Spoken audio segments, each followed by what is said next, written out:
Ulat, Huwes. Ang pinakamalaking pamilya ng Jiangcheng, ang pamilyang Sun ay nawasak na. Ang pangalawang pinakamalaking pamilya ng Jiangcheng, Ang pangatlong pinakamalaking pamilya ng Jiangcheng, ang pamilyang Chen Liu ay nawasak na.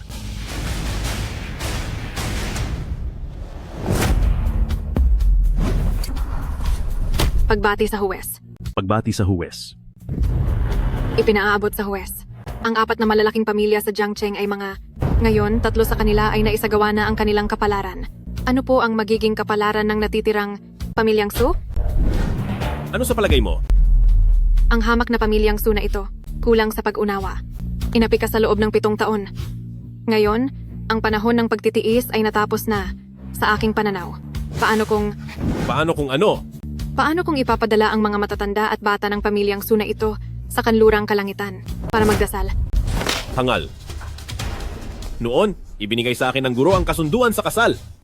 Para magpakasal ako kay Suman. Ngayon, asawa ko na siya. Isa pa, may anak na tayo. Paano ka nangahas na magsalita ng ganyan? Hindi po ako nakapag-isip ng mabuti. Parusahan mo ako, huwes. Sige na nga, dahil sa iyong pagpapagod at paglilingkod. Hindi ko na ito ipagpapatuloy. Ngunit simula ngayon, ang aking pagkatao, kailangan mo pa ring ilihim. Lalo na, wag, ipaalam sa aking asawa at anak. Opo. Xiaoman, ngayon, nabalik na ang aking kapangyarihan. Kailangan ko na kayo at ang bata ay mamuhay ng maayos. Mo Wu, ihanda mo ako sa pamilyang Su. Isang order, 1 bilyong order. Napakaluwag ng iyong kalooban, poong huwes. Tiyak na magpapasalamat ang pamilyang Su. Pakiusap. Iligtas mo ako. Ang sakit ng matandang babae na ito. Wala akong magagawa. Guro, kung sasagutin mo lang na iligtas ang nanay ko, bibigyan kita ng 10 milyong piso. Maruming pera ito. Puno ng baho ng dugo. Ulol na matanda. Huwag kang mag-inarte. 10 milyong piso iyan. Hindi mo pa nakita ang ganito karaming pera sa buhay mo, di ba? Ang angkan ninyo. Gumawa ng peking gamot na pumatay sa hindi mabilang na tao sa Jiangcheng. Ang gusto mo pa akong pahabain ng buhay ng matandang ito? Imposible. Matandang hukluban. Binibigyan ka na ng pera? Ayaw mo pa at naglakas loob kang magsalita ng marami? Nagpapahanap ka talaga ng kamatayan. Kayo, hindi kayo palalampasin ng aking disipulo. Nakakatawa. Guro. Guro.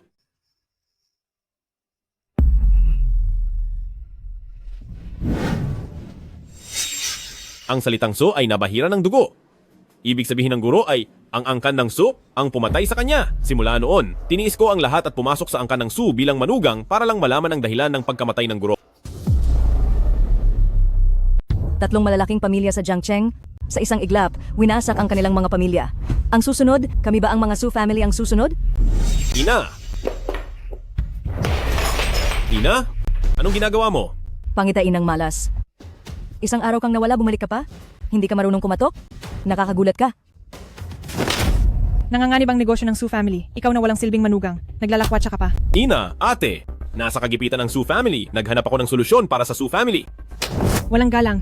Kami nakagalang-galang na Su family. Kailangan pa ang isang walang silbing manugang para iligtas kami. Karapat-dapat ka ba? Patawarin niyo ako, inay.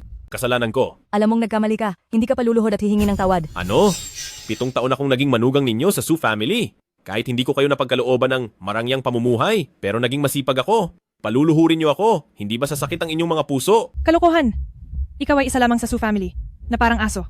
Buti nga hindi ka namin pinatahol. Malaking bagay na yon. Ang tunay na makapagliligtas sa Su family natin ay si Young Master Chu. Ikaw natalunan. Mula ngayon, ang asawa mo, akin na. Asawa ko? Magsalita ka naman. Umalis ka.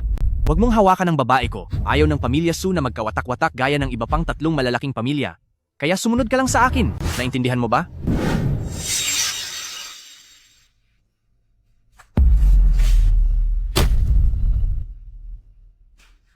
Ha ha ha ha ha. Tingnan mo ang itsura mo. Anong klaseng lalaki ka? Ha ha ha ha ha. Mula ngayon, ang aming si Suman ay umaasa sa malaking tulong ni Binibini Chu. Wala yan. Wala yan. Xiao Yuntian, nakikita mo na ang sitwasyon ngayon. Si Suman ay ikakasal na kay Binibini Chu bilang isang manugang na nakatira sa bahay. Wala ka ng lugar sa pamilya Su. Mula ngayon, itatakwil ka sa pamilya Su. Bibigyan ko kayo ng huling pagkakataon. Kunin ninyo ang bilyong-bilyong order na ito para iligtas ang merkado at pakawalan ang asawa ko. Anong printing shop ang nag-imprenta nito? Mukha namang totoo. Anong ginagawa mo? Ikaw? Bilyong-bilyong order? Gusto mo ba akong patayin sa tawa at agawin ang credit card ng pamilya ko? Tara na.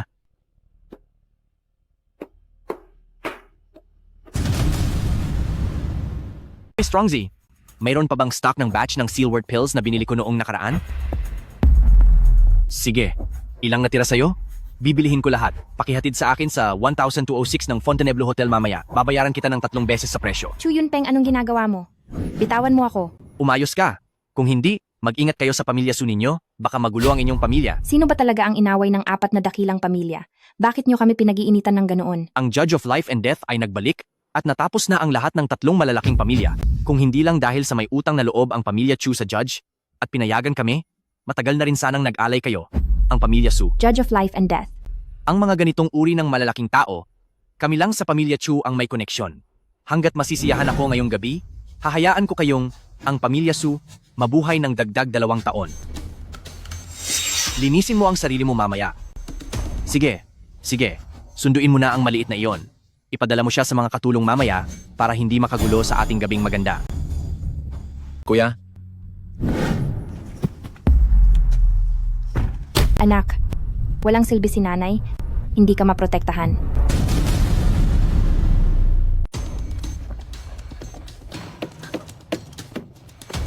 Anong gagawin mo? One-way street to. Bawal mag-park. Sa isang tulad mong babaeng salawahan, ang magkaroon ng isang gabing romansa sa aming dakilang binata, malaking biyaya na sa'yo yan. Umiiral ka pa ring umiyak? Huwag kang umiyak. Ito ang tama. Isang masayang bagay, di ba? Huwag! Kumusta? Masarap ba? Kung masarap, isigaw mo. Huwag kang magpigil. Kuya, pakiusap. Patawarin mo ako. Ako na kapatid mo. Madaming diskarte. Kung hindi mo gusto, magpalit tayo ng posisyon. Pakiusap. Hindi ako laruan ng pamilya Chu ninyo. Putang ina mong malandi.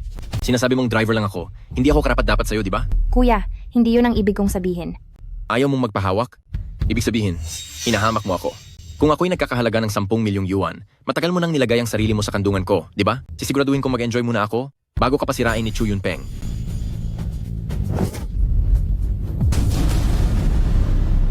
Kung gagawin mo pa ito, hindi ka palalampasin ng asawa ko. Ano ang asawa mo?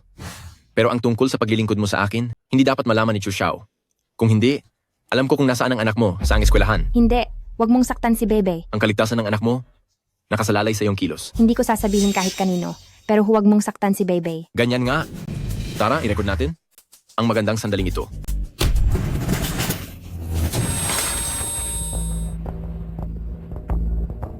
Mama, huwag mo akong iwanan, Bebe. Kadiri, hindi ko pa nga nagagamit. Magiging gulay ka na agad. Chu Dashao, ano ang sinabi mo? Wala. Ibig kong sabihin, kahit gaano pa kalaki ang gastos, gagalingin ko talaga ang sakit ni Xiaoman. Mabuti ang puso ni Chusho Aye. Ako po, lubos na nagpapasalamat. Ay, bakit ka nagpapasalamat?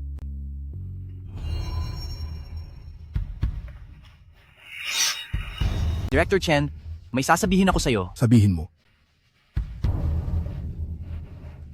Daddy, sagutin mo na ang telepono. May gustong manakit kay Mama.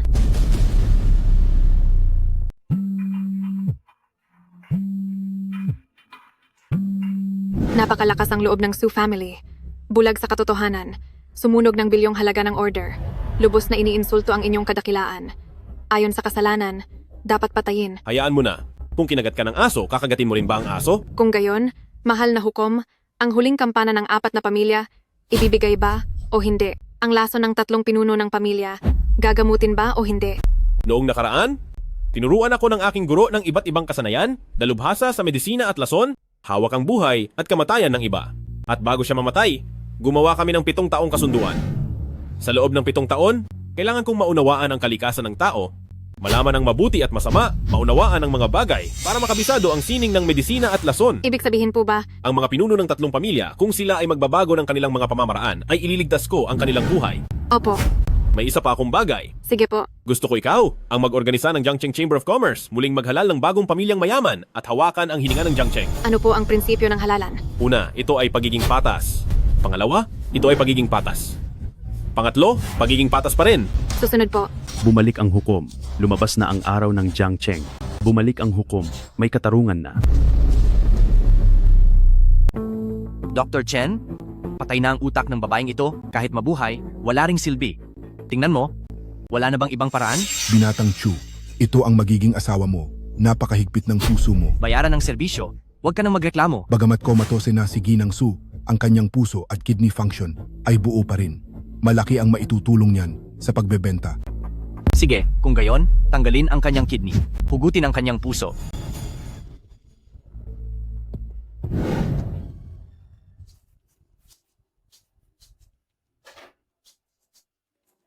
Ikaw pala, maliit na bata, nakikinig ka. Tatay, iligtas mo kami! Hukom, ano po ang nangyayari? May gustong hukayin ang puso ni Suman. Ano? Nang itatag ng guro ang kasunduan sa kasal, pinaglagyan niya kami ni Binibining Su ng sumpa ng pusong iisa. Nararamdaman ko ang kanyang nararamdaman. Naiisip ko ang kanyang iniisip. Hindi ko inasahan na ang pamilya Chu at pamilya Su ay napakasama. Hindi nila pinalagpas maging ang sarili nilang anak. Hukom, pakalmahin ninyo po ang inyong sarili. Kung ganoon, huwag mo akong sisihin kung magiging malupit ako. Gusto kong gawin mo ang 3 bagay para sa akin. Sabihin niyo po. Una, hanapin ang kinaroroonan ni Suman. Gusto kong ang mga nanakit kay Suman maramdaman ang kanyang sakit ng doble. Ikalawa, sa bagong eleksyon ng mga marangal na pamilya, alisin ang pamilya Su at pamilya Chu sa listahan. Isang maliit na bagay lang.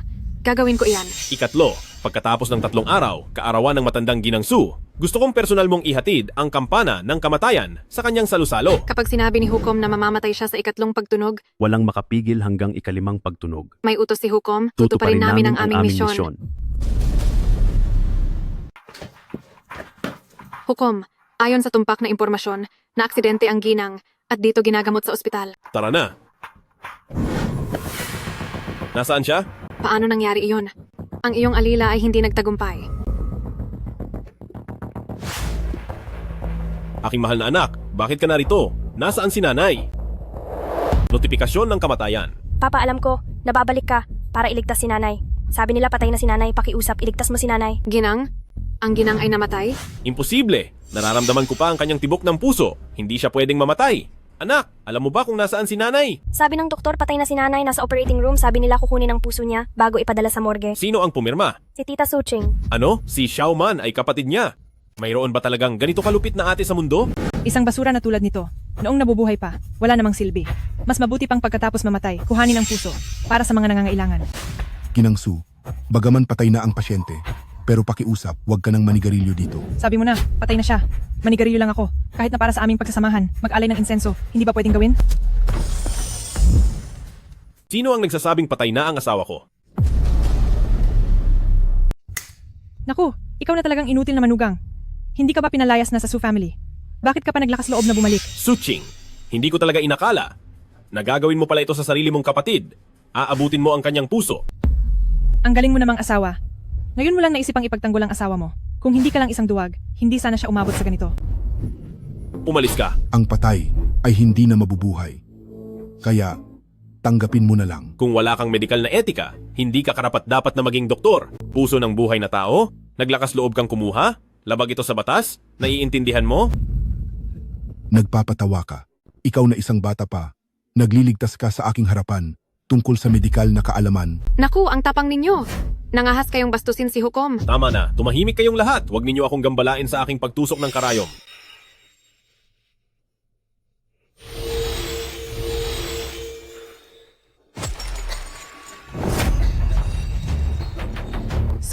Suman, hindi ka ba patay na? Parang hinihintay mo akong mamatay ah. Dr. Chen, ano ito? Sabihin mo, sino ang nag-utos sa iyo na gawin ito? Sino ba talaga? Sino ang nag-utos sa iyo nito? Si Chu Yunpeng, ang panganay na anak ng pamilyang Chu. Ano? Siya ang may sabi niyan. Sabi niya, hindi na sulit gamutin yung dalagang yan. Mas mabuti pang kunin na lang ang puso, tsaka tanggalin ang bato. Tapos, ibenta, para may panggastos. Yang death certificate na yon, ikaw ba ang pumirma? Pinilit lang din ako.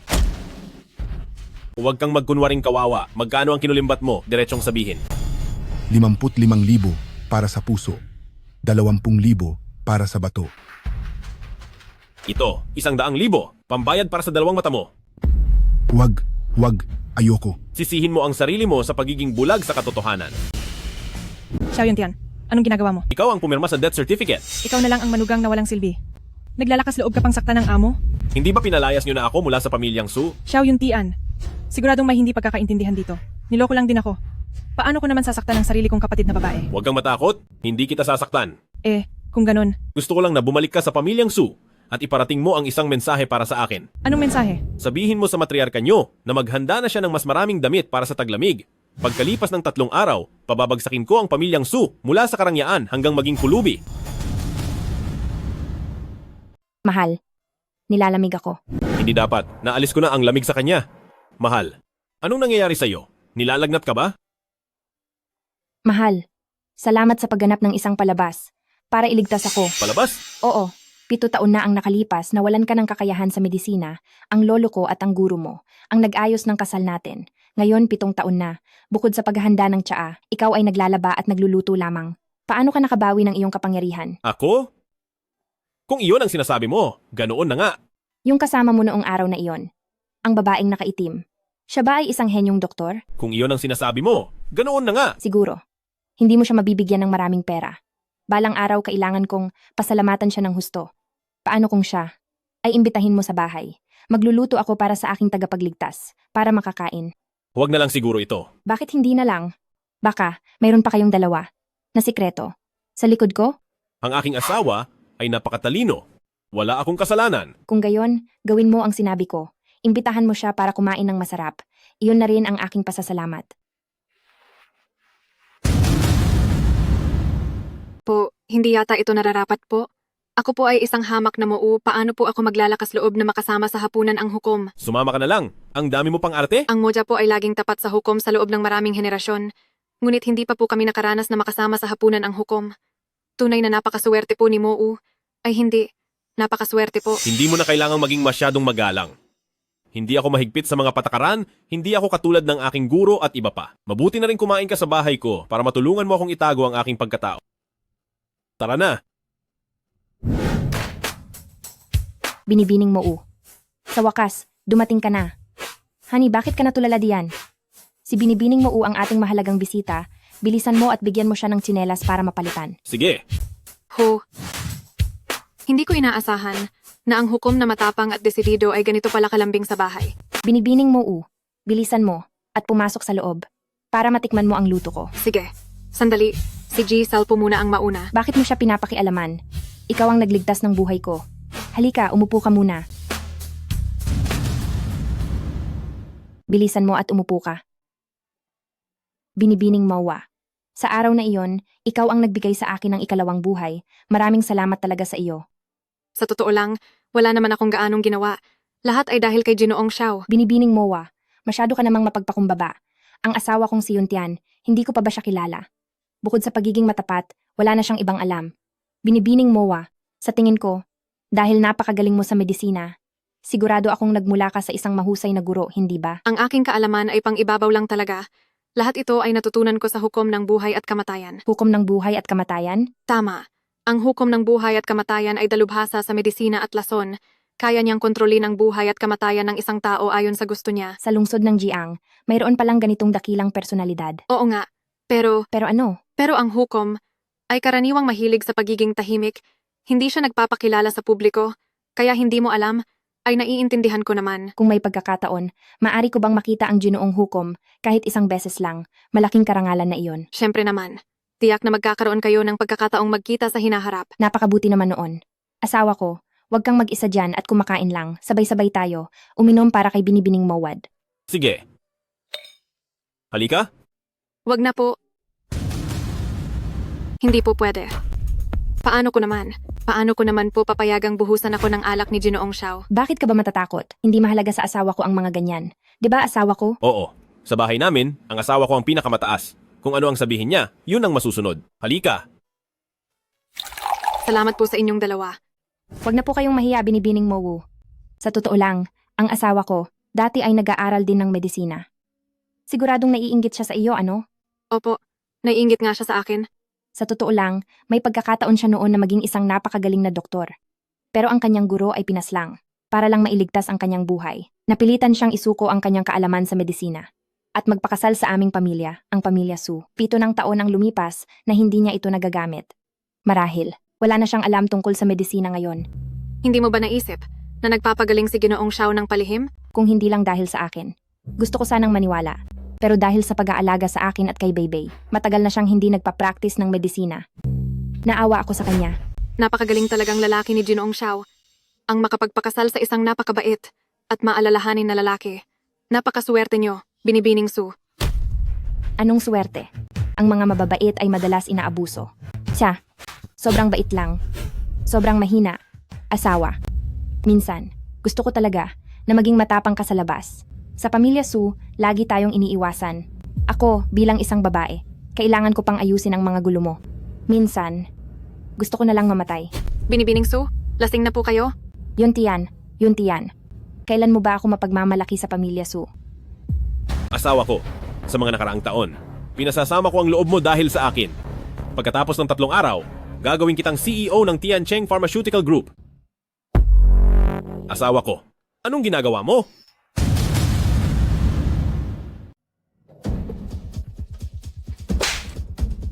Su Binibini, pasensiya na po. Gumising ka na nga. Lakas loob, Mo Wu, anong ginagawa mo? Hukom, noong panahong binitawan ninyo ang inyong medical cultivation, ang inyong divine power ay nasa proseso pa ng paggaling, kaya huwag na huwag kayong lumapit sa mga babae. Kalokohan? Kailangan ka pang magsalita? Hindi ko ba alam ang sarili kong katawan? Ngunit, ito ay sanhi ng matagal na pagpapakain ng mabagal na lason sa kanya. At ngayon, pinukaw ito ng alkohol na nagdulot ng pagnanasa, kaya ito ay naging ganito. kung gayon. Paano ito nangyari? Hindi kakain ang tigre ng sarili nitong anak. Ang pinuno ng Su pamilya kasama si Chu Yunpeng, sabay nilang pinasakit ang kanilang sariling anak na babae gamit ang gamot. Mga walang hiya. Maaga o huli, babayaran nila ang kanilang dugo. Sisirain ko na ang Su pamilya. Huwag kang padalos-dalos. Umuwi ka muna. Mahal, matagal na rin tayong... Nitong mga nakaraang taon, para mabawi ang aking lakas, palagi akong tunay na nagpahirap ako sa iyo. Mahal, Sige, asawa ko. Sa pagkakataong ito, isasakripisyo ko ang aking sarili para alisin ang lason para sa iyo. Kumusta? Ang tungkol kay Suman, paano mo inasikaso? Ma, iyang si Suman. Nabuhay na muli. Ano? Paano nangyari yon? Si Suman ay na-brain dead na. Paanong nabuhay pa? Kahit na nabuhay, vegetable na lang siguro yon? Hindi. Ngayon, hindi lang siya hindi vegetable, kundi ang liksi-liksi pa niya. Nasaan na siya ngayon? Kinuha siya ni Sawintin. Sagintin? Ang walang kwentang manugang na yon. Kaya niyang iligtas ang kapatid mo? Hindi ko rin alam kung anong gimmick ang ginawa niya. Dapat sana bubuksan na ni Dr. Chen si Suman, pero nagdala siya ng isang babae sa ospital at mabilis na nailigtas si Suman. Nakakapanindig balahibo. At Ano? inutusan pa ako ng walang kwentang iyon na magbigay ng mensahe sa pamilyang Su na sa loob ng 3 araw, gagawin niyang pulubi ang pamilyang Su mula sa pagiging mayaman. Pagkatapos ng 3 araw? Hindi ba't birthday ko yon? Gagawin niya akong pulubi. Mula sa pagiging mayaman? Ang tapang niya. Chu Xiao, kailangan mong tulungan kami. Itong manugang na ito, sobra na ang kayabangan, pati ako ay ginaganyan niya. Ma, talagang nagdududa ako ngayon kung ang walang kwentang iyon ay mayroong talagang malakas na gumagabay sa likod niya.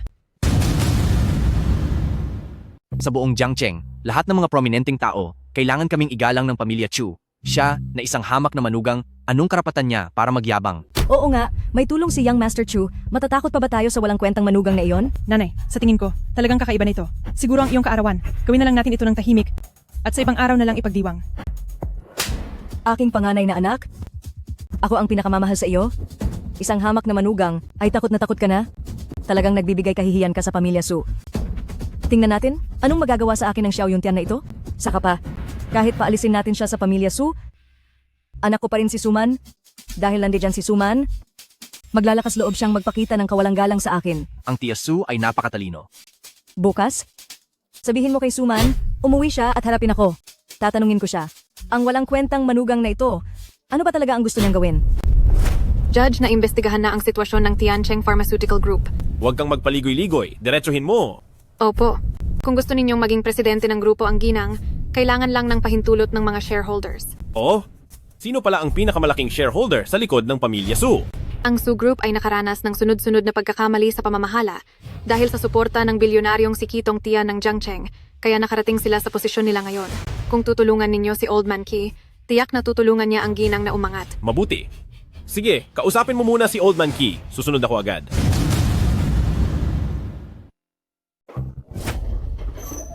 Tigilan mo, sino ka? Hindi pa ako nakakapag-ulat kay Matandang Chi. Tapos naglakas loob kang pasukin ng Kifu? Ang walang kwentang manugang ng pamilya Su na si Xiao Yuntian? Ikaw pala ang walang kwentang manugang na yan. Ayos lang kahit hindi ako pumasok. Kung gayon, pumasok ka at tawagin ang iyong matandang Panginoon ng Chi. Ano ka sa tingin mo? Karapat dapat ka ba? Sa tingin mo ba ang aming matandang Ki ay kahit sinong pusa't aso ay pwedeng makita? Ano? Minamaliit mo ko? Ang aming matandang Ki ay hindi nakikipagkita sa mga walang kwentang tao. Tunay na ang emperador ay hindi nagmamadali, ngunit ang eunuch ang nagmamadali. Mamatay ba kayo kung mag-uulat kayo? Napakatapang, nangahas kang ganyan ang kausapin ng batang Panginoong tulad ko.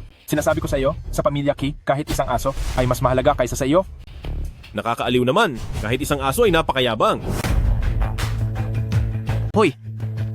Hindi ba't ito ang walang kwentang manugang? Dumating ka rito sa matandang Chi para humingi ng tulong? Karapat dapat ka ba? Sino naman kayo? Ako si Chu Yunpeng, ang panganay na anak ng pamilya Chu. Hindi ka ba maglilinis ng iyong mga mata na parang sa aso?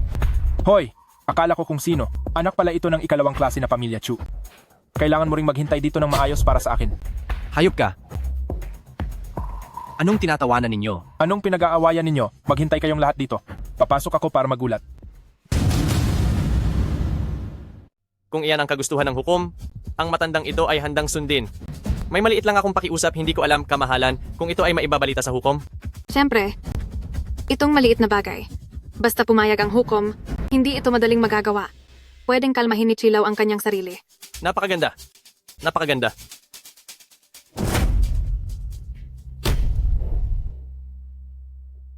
Hindi na kailangan ito. Itong maliit na pera, para sa aming hukom, wala lang ito. Nagkamali po kayo? Kamahalan, ito ay para sa iyo. Silaw, may 2 taong gustong makipagkita sa labas. Hindi mo ba nakikita na abala kami ng kamahalan sa mahalagang usapan? Sino ang humaharang sa aking kalooban? Ang isa ay ang batang master ng pamilya Chu, ang isa pa ay ang hindi magaling na manugang ng pamilya Su na si Sao Yinten. Palayasin silang lahat. Baka hindi niyo po alam, Silaw. Ang hukom ay palaging mapagpakumbaba. Ang tunay niyang pagkatao ay... Ano? Ang pagkatao ng hukom ay? Mga walang hiya, dalhin agad si Ginoong Xiao Yinten nang may buong paggalang. Masusunod po, ipapatawag ko agad? Ikaw na walang kuwenta. Karapat dapat ba kayong makipagkita kay matandang Chi?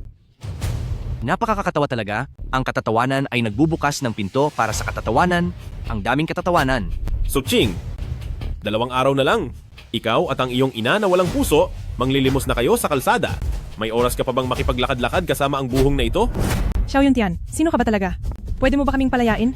Natatakot ka na? Umuwi ka at kausapin si Matandang Su kung paano humingi ng tawad sa akin at kay Suman. Huwag na kayong maghintay dito. Hindi kayo kakausapin ni Matandang Ki. Suching, anong kabalbalan ang ginagawa mo? Sino pa ba siya? Hindi ba siya isang inutil na manugang lang? Takot ka pa ba sa kanya? Iniimbitahan kayo ni Matandang Ki. Aray, nagkamali ba kayo ng niluhuran? Nandito ako. Hindi. Si Ji Xiao Yuntian ang inimbitahan ni Matandang Chi. Ano? Inimbitahan niya? Tama Ji Chu, mag-isa ka na lang. Hindi nakikipagkita sa mga walang kuwenta si Matandang Chi ngayon. Ji, Xiao, tuloy. Sige, humanda ka. Ikaw na basura. Papatikimin ko kayo. Ang hukom na kataas-taasan, iligtas niyo po ang pamilya ni Ki, ang 13 buhay.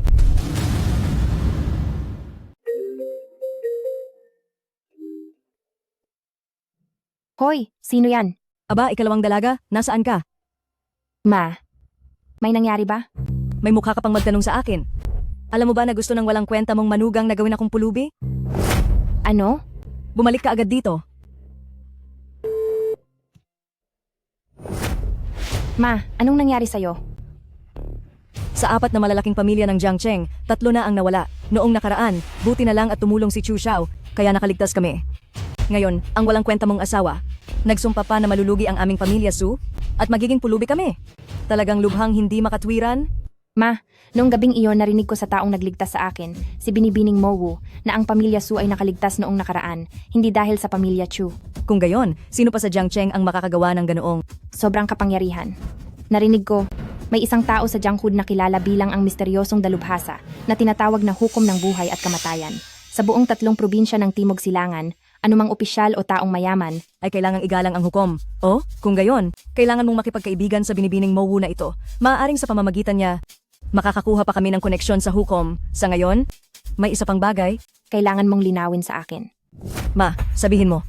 At yang walang kwenta mong asawa, nagmamayabang, na sa araw ng kaarawan ko, Gagawin niya kaming pulubi mula sa pagiging mayaman. Ang tapang niya. Ma, kumalma ka po.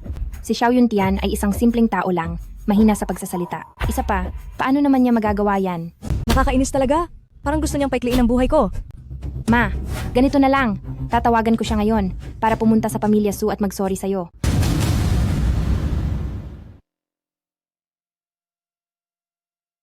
Silaw, bakit kailangan pang magbigay ng ganitong paggalang? Ikaw at ang aking master, matagal na kayong magkakilala.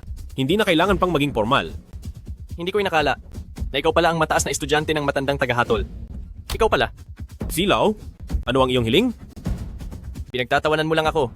Simula noong nakaraang taon, nang magpakasal ako sa aking bagong asawa, lahat kami sa pamilya nagkaroon ng kakaibang sakit. Ang aking braso ay unti-unting nanginginig. Ngayon ay hindi na nga ako makakapit ng mahigpit. Silaw, umupo ka rito.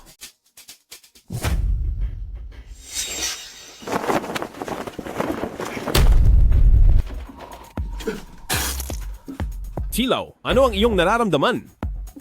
Xiao Sensang, tunay ngang isa kang hukom ng buhay at kamatayan. Ikaw talaga ang dahilan kung bakit ako namangha. May isa pa akong bagay. Huwag sanang masamain kung magsalita ako. Nang higit pa, Tagahatol, sabihin mo lang. Silaw, ang bago mong asawa na pinakasalan mo noong nakaraang taon. Baka masyado kayong malayo ang agwat, hindi ba? Hindi ba baba sa 30 taon ng tanda, hindi ba? Xiao Sensang, tunay ka lang kahanga-hanga. Ganon nga. Mula nang dumating ang aking batang asawa, ang aming buong pamilya ay nagkaroon ng kakaibang sakit na ito. Dati, ang aking panganay na anak na magmamana sana ng ari-arian ng pamilya Qi ay dahil din sa sakit na ito, pumanaw. Nilibot ko ang lahat ng sikat na doktor pero sabi nila hindi nila alam o nakita kailanman. Akala ko, malapit na ang aking katapusan. Hindi ko inaasahan na makikita ko ang tulad mong henyong doktor. Ano ang pangalan ng iyong bagong asawa? At ano ang kanyang pinagmulan? Galing siya sa ibang probinsya at napadpad dito, naawa ako sa kanya kaya ginawa ko siyang katulong. Nang mamatay ang asawa ko, tsaka ko lang siya pinakasalan. Naaawa? Siguro noong panahong iyon, nagkagusto na si Kilaw sa kanya. Alam ko, malakas pa rin kayo, Kilaw. Gayunpaman, sa loob ng 3 buwan, siguraduhin huwag na kayong magsasama sa kwarto. Kung hindi, kapag muling umatake ang Black Dragon Poison, hindi ko na rin kayo matutulungan. Opo, susundin ko po kayo. Kung gayon, ang paggawa kay Suman bilang kasalukuyang presidente ng Tiancheng Group, Tiyak na gagawin.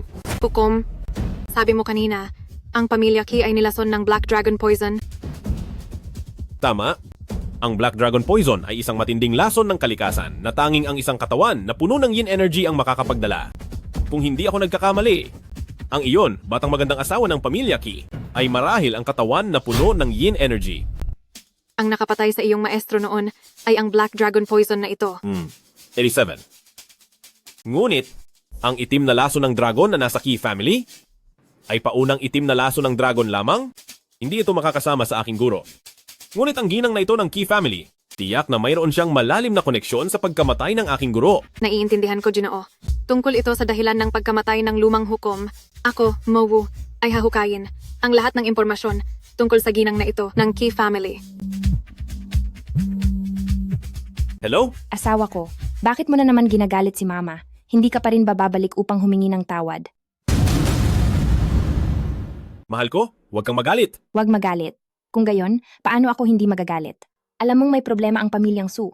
Si nanay ay nagmamadali lamang noon, kaya nasabi niyang palalayasin ka sa pamilyang Su. Ngunit gusto mong gawin kaming mga pulubi sa pamilyang Su. Hindi ba ito panunulsol? Ako, hindi ito ang kinagagalitan ko. Kung gayon, bakit mo sinabi ang ganyang bagay? Alam mo ba? Habang ikaw ay walang malay, ang mga tao sa pamilyang Su ay gustong kuhanin ang iyong puso at bato upang ibenta ang mga organo. Ano? Imposible. Sila ang tunay kong nanay at kapatid. Paano nila magagawa sa akin iyon? Totoo. Mahal ko, hindi kita lolokohin. Sige na, tama na ang sabi-sabi. Bumalik ka na at mag-sorry kay nanay. Sige, hintayin ninyo akong bumalik para sabihin. Kung gayon, bumalik ka na agad ngayon. Ngayon din.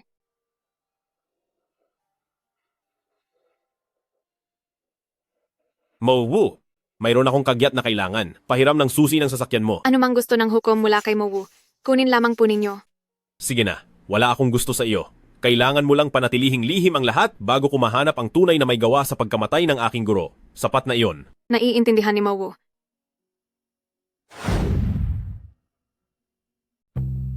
Honey, nandito na ako. Lumuhod ka. Nandito ako para hanapin ang asawa ko. At saka, nung araw na yon, hindi ba pinutol na ng pamilya nyo ang lahat ng ugnayan sa akin at itinaboy ako palabas ng pamilya Su? Anong karapatan mo para paluhurin ako? Xiao Yuntian, pinabalik kita para humingi ka ng tawad kay Mama. Anong klaseng asal yan? Honey, pakinggan mo muna ang paliwanag ko. Isinumpa mo kaming mabangkarote at kung ano-anong kwento pa tungkol sa pagbukas ng dibdib at pagkuha ng puso para pag-awayin kami ng ate ko. Sobrang pinanghinaan mo ako ng loob. Pag-awayin? Katotohanan to. Kapatid, huwag kang makikinig sa mga kalokohan nang walang kuwenta nating manugang na ito. Wala talaga akong ginawa. Talaga namang paghilom ng sugat, nakalimutan mo na agad ang sakit. Talagang nagkamali ako ng tingin sa'yo. Xiao Yuntian, hindi ko akalaing ganyan ka pala. Sige. Kayo, isa-isa. Tinuturing niyo akong kriminal, tama ba? Akala niyo? Noong winalis ang 4 na pangunahing angkan at ang pamilya Sulang ang nakaligtas, sino kaya ang tumulong sa inyo? Sino pa nga ba? Narinig na namin na isang tagong dalubhasa mula sa 3 lalawigan sa Timog Silangan, ang tinatawag na tagahatol ng buhay at kamatayan, ang nagpakita ng awa sa pamilya Su. Sa tono ng boses mo, parang ikaw pa ang tumulong sa pamilya Su? Hindi ko na sana kayo pinaniwalaan noon na magbabago pa kayo. Itong hamak na inutil na manugang, nagyayabang na naman. Ngayon, tuturuan kita ng leksyon. Tama na. Ang mga bagay ng pamilya Su, kami na mismo ang mag-aayos. Pakiusap yang Master Chu, magpakabuti ka. Xiao Yuntian, tayo'y mag-asawa na ng maraming taon at mayroon pa tayong si Beibei. Basta bawiin mo lang ang sinabi mong iyon at sa pista ng kaarawan ni Mama, sa harap ng lahat ng makapangyarihan sa lungsod ng Jiangcheng, sabihin mo lang ang isang pasensya na, susunod ako sa'yo. Iiwan natin ang pamilya Su at mamumuhay ng payak. Tayong dalawa, hinding-hindi na muling tutuntong sa tahanan ng Su. Mahal pa rin kita. Kung mahal mo rin ako, pumayag ka na. Ayos ha? Kung sasama ka sa inutil na manugang na yan, aalis kang walang madadala ni isang kusing. Kahit isang sinulid, hindi mo pwedeng ilabas. Ma, ang sinabi ko, gagawin ko. Ayos yan. Talagang matapang ka, Miss Su. Kung ako yung inutil na manugang, luluhod talaga ako at magpapasalamat sa langit dahil nakapangasawa ako ng kagaya mo. Handa kang alang-alang sa kanya, isuko ang yaman ng pamilya Su. Kapatid, kung sasama ka sa inutil na iyon at aalis na walang kahit anong dala, nakadesisyon ka na ba talaga? Ang umalis ng walang dalang kahit ano ay imposibleng mangyari dahil sa ngayon ang presidente ng Tiancheng Group ay si Suman na. Tama na, Yuntian. Huwag kang ngang magsalita ng kung ano-ano. Hindi ako nagsisinungaling.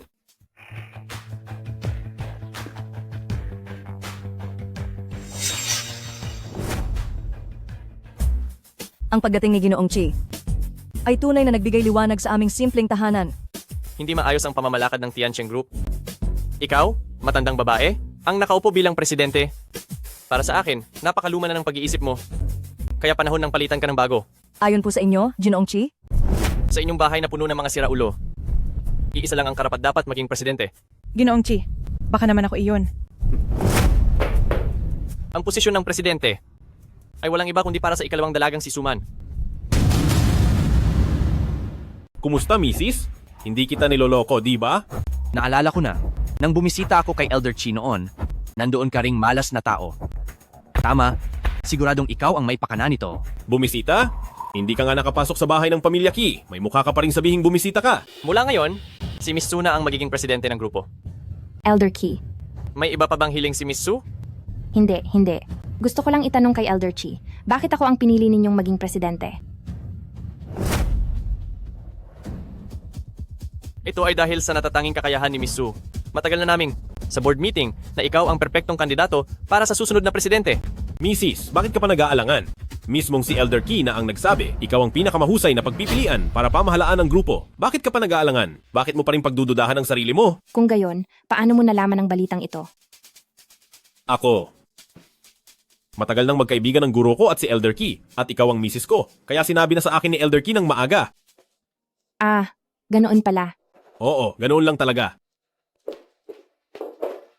Mahal, ako na ang magpoprotekta sa iyo pagkatapos nito. Sige, ang misis ko ang pinakamahusay. Asawa, halika. Ito ang kotse mo? Oo, Kailan ka pa nakabili ng ganito kagandang kotse? kotse, yan ang kaibigan ni Jiki. Anong kaibigan? Lalaki o babae? Ayan, ang dami mo ng tanong. Kung mas bata lang sana ng ilang taon ang asawa mo, di kayang-kaya niyang paikutin ng sino man, babae o lalaki. Haha, tama na. Hindi ko talaga akalain na ang mga kaibigan mo. Bakit ba lahat sila ay ganoon kagaling? Ang huling si Bebe, Mowu, at itong si Jichi. Parang mayroon kayong mga sikreto sa isa't isa. Sila, malalaking tao yan. Katulong lang ako sa kanila. Kaya dapat galingan mo ang paglilingkod sa kanila. Huwag kang mag-alala.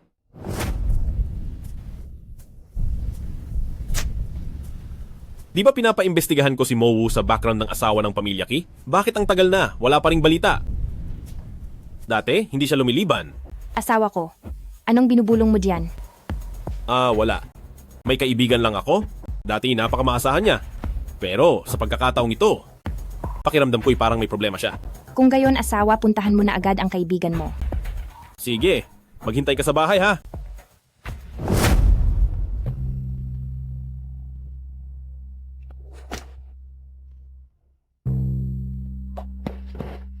Mowu!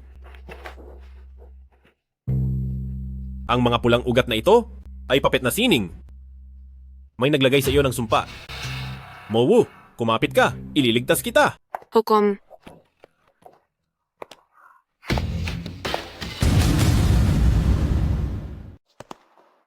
Buhayin mo siya. Sa halip, isipin mo muna, paano mo bubuhayin ang sarili mo? Ikaw? Yumeng, Hindi mo inakala? Nagkita ulit tayo. ikaw ang nanghikayat kay Lolo Ki na magpakalat ng witchcraft sa bayan. Bakit mo ginawa ito? Gaga, anong ginagawa mo? Tagahatol. Para sa'yo, mamamatay ako. Karapat-dapat kay Mowu. Oh, isang matapat na tagapagtanggol. Kayo ni Xiao Yuntian, hindi na siguro master-servant relationship lang, ano? Pareho tayong nagmula sa iisang guro. Bakit mo ako pinipilit ng ganito? Tungkol sa karanasan, ako ang ate mo. Ngunit simula nang umakyat ka sa bundok, guro, ikaw lang ang pinaboran niya. Kinuha mo ang lahat ng sa akin. May mukha ka pa bang tanungin ako kung bakit? Nakakatawa. Yumeng, 50 taong gulang ka na. Suot mo pa rin ang balat ng isang dalaga. Talagang walang hiya ka. Sa tingin ko kung malaman ni Lolo Ki ang totoo mong hitsura, baka magising siya sa panaginip niya sa takot. Ngunit ang matandang iyon, gustong-gusto ang balat kong ito. Sobrang gusto. Sa tingin mo, maniniwala ba siya? Haha, Ipapakita ko sa'yo ang tunay mong pagkatao. mga tauhan. Sige, sugod kayo. Patayin ninyo sila.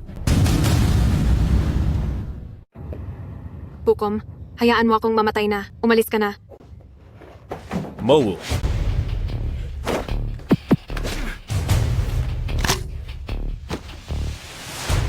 Xiao Yuntian, paano ka? Hindi mo inaasahan, di ba? Ang aking kapangyarihan ay 80% ng bumalik. Pero sapat na yan para sa'yo. Ikaw ang humikayat kay Lao Ki, lasonin ng mga tao. Ngayon, ang iyong kamatayan na.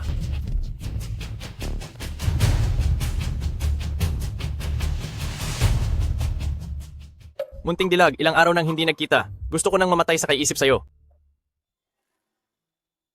Ano ito? Tulong. Tulong. Lao Ki. Mula noon, ang mga kagandahan ay tulad ng mga buto. Ang pagnanasa ay tulad ng isang talim sa ulo. Tingnan mo ng maigi. Ito ang babaeng kasama mo, araw-araw sa kama. Salamat, Ji Xiao, sa pagligtas mo sa akin. Mula ngayon, ako ang iyong tapat na aso. Lagi akong maglilingkod. Handang mamatay para sa'yo. Sige, may gusto akong ipagawa sa'yo. Ano po iyon? May kaibigan akong malubha ang sugat. Kailangan niya ng isang 3 araw na puro init, isang lugar na sagana sa iyang energy para magpagaling. Madali lang iyan. Anong lupa sa bansang Longguo ang nagustuhan ninyo? Maiibigay ko sa inyo sa loob lamang ng ilang minuto. Hindi na kailangan gumastos. Lolo Ki, ang bago ninyong biniling villa ay sapat na kung pahihiramin ninyo sa akin. Sige, kunin ninyo ang titulo ng lupa. Ipagkakaloob ko ang milyon-milyong mansyon na ito kay Ginoong Xiao.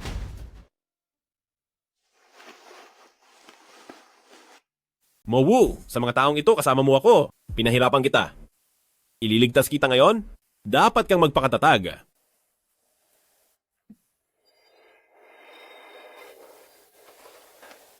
Paano nangyari iyon? Ang lason na yelo ni Yumeng ay nalutas ko na? Paano pa rin bumabalik ang sakit sa puso?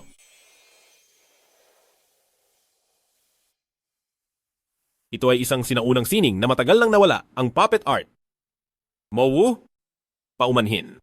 Magagamit ko lamang ang iyang energy sa aking katawan upang iligtas ka.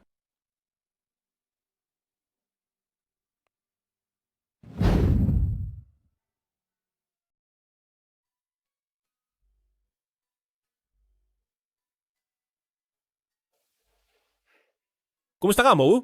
Kumusta ka? Pangguan, maraming salamat po sa pagliligtas ninyo sa akin. Sino ang naglagay sa iyo ng teknik ng manika? Sino man ang gumawa sa iyo ng napakasamang hex. Ako, si Xiao Yinten, ay siguradong pagbabayaran niya ito ng doble. Pangguan, hindi ko po kayang sabihin. Bakit hindi mo kayang sabihin? Alam mo, kung sino ang nag-hex sa iyo, tama ba? Hindi lang po alam ko kung sino ang nag-hex. Kusa ko rin po. Tinanggap ang teknik ng manika. Ano? Pangguan, marahil ay hindi mo po alam. Ang aking pamilya Moja ay matapat na naglilingkod sa loob ng maraming henerasyon at lahat iyon ay dahil sa teknik ng manika. Kung may iba silang iniisip, hindi sila makakakuha ng lunas na gamot mula sa siyang si Pangguan. Kaya, ang Moja ay matapat na naglilingkod sa loob ng maraming henerasyon at buong puso nilang ibinigay ang lahat para sa bawat Pangguan. May ganito palang bagay? Kaya ka sumuko sa akin, ay para lang makakuha ng lunas mula sa akin. Tama ba? Hindi. Ang katapatan ko po sa inyo ay walang kinalaman sa mga iyon. Kailan ka nagsimulang pahirapan ng puppet technique? Mula noong 10 taong gulang ako, nang unang sumumpa ako ng katapatan kay Hukom, kusang loob akong nagtanim ng puppet technique. 10 taong gulang. Kasing edad ko si Mowu. 10 taong gulang ako nang kupkupin ako ng aking guro at hinirang bilang susunod na hukom. Baka noon pa si Mowu. Mowu, huwag kang mag-practice ng kapangyarihan. Pigilan mo ang iyong hininga. Huli na. Ang puppet technique na ito ay mula sa lumang Hukom, malalim na sa buto. Ang buhay ni Mowu na hamak, hayaan na lang na sumama sa kanya. Hukom, huwag mo na akong alalahanin pa. Ang inyong pamilya mo ay naglingkod ng tapat sa loob ng henerasyon. Hindi ko inaasahang pagdurusahan ninyo ito. Kaya ang hindi makatwirang panuntunan na ito, simula ngayon, hindi mo na kailangang tiisin. Ngayon din ay pipilitin kong ilabas ang insekto para sa iyo at ibalik ang iyong kalayaan. Ano? Hindi na ba kailangan ng Hukom si Mowu? Handa akong magtiis ng sakit para lang masundan ang Hukom. Mowu, ano ang sinasabi mo?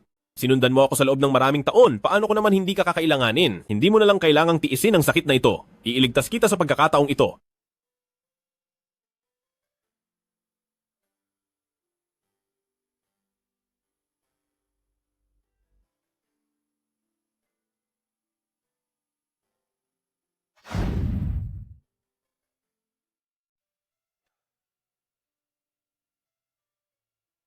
Mapalad akong makakuha ng ganyang pagmamahal mula sa inyo, huwes. Kahit mamatay pa ako, ito ay hindi na masasayang. Kahit pa ang nakaraang huwes, ay paano pa manipulahin ang buhay at kamatayan. Ngunit basta't naman ako ang posisyong ito, gagawin ng ayon sa aking sinabi. Simula ngayon, wala na tayong agwat sa posisyon. Ikaw? Tawagin mo na lang akong Kuya Xiao. Kuya Xiao? Kuya Xiao? Mama, may nalaman akong malaking balita. Bakit ka ganyan kadalasang misteryoso? Sa loob ng bahay na ito, tayo lang naman dalawa, di ba? Mama, narinig ko, ang alamat na huwes ng buhay at kamatayan, bumalik sa Jiangcheng. Sabi-sabi, dito sa Jiangcheng, mag-ho-host siya ulit ng selection assembly ng mga bagong pamilya ng marangal. Ang 4 na malalaking pamilya ng Jiangcheng, 3 na ang nawala. Tanging ang pamilyang Su lang ang nananatili. Kaya ang bagong marangal na pamilya, hindi ba't walang iba kundi tayo? Ang pamilyang Su? Mama, hindi pa sigurado iyan. Narinig ko, ang lahat ng kapangyarihan sa pagpili at pagpapasya sa eleksyong ito ay nasa kamay ng huwes ng buhay at kamatayan na iyon. Sa kakayahan lang ni Suman, tiyak na hindi niya mapapaikot ang dakilang taong iyon. Talaga namang matalas ang paningin ng aking panganay. Kung gayon, sabihin mo, ano ang dapat nating gawin? Bukas ba ang iyong kaarawan? Maaari nating samantalahin ang pagkakataon para imbitahan si Matandang Chi sa bahay. Pagkatapos ay ipahiya si Suman sa harap ng lahat para magbago ang isip ni Matandang Chi.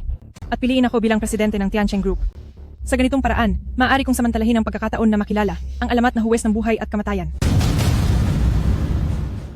Mabuti. Iyan ang tama para sa akin. Sakto. Ngayong bagong upo pa lang si Suman, walang silbi. Pati ang basura na manugang papuntahin mo rin dito. Ang mga darating bukas, puro kilalang pamilya. Ang mga regalo, puro rin bihirang kayamanan. Kapag sila mag-asawa ay nahiya sa harap ni Matandang Chi at ng lahat, tingnan natin kung paano pa sila makaupo. Sa posisyon niya bilang CEO ng Tiancheng? Hello, ate. Ay kapatid, miss na kita. Ate, anong nangyari sa'yo? Kung may problema ka sa bahay, sabihin mo lang. Ano ba namang problema? Ako at si nanay, na-miss ka lang namin, di ba? Madalas man kaming mag-away, pero pamilya pa rin tayo, di ba? Oo nga. Kung naiisip yan ni nanay, mas gumaan ang loob ko. Tama. Kaarawan ni nanay ngayon, hindi mo nakalimutan, di ba? Ang ganoong kahalagang araw, paano ko makakalimutan? Dalamang bayaw, bumalik ka para batiin si nanay. Mag-aayos na tayo. Ha? Pero ang salo-salo, hindi ba malapit nang magsimula? Kung pupunta si Yuntian, saan pa kami kukuha ng oras para maghanda ng regalo? Ano ka ba? Huwag kang mahiya. Walang ibang tao. Tayo-tayo lang ang pamilya. Hindi na kailangan ng regalo. Kung nandito ka, magkaayos na tayo bilang pamilya. Masaya na si nanay. Pero, sige na, kapatid. Huwag nang puro pero. Bilisan ninyo at pumunta na dito.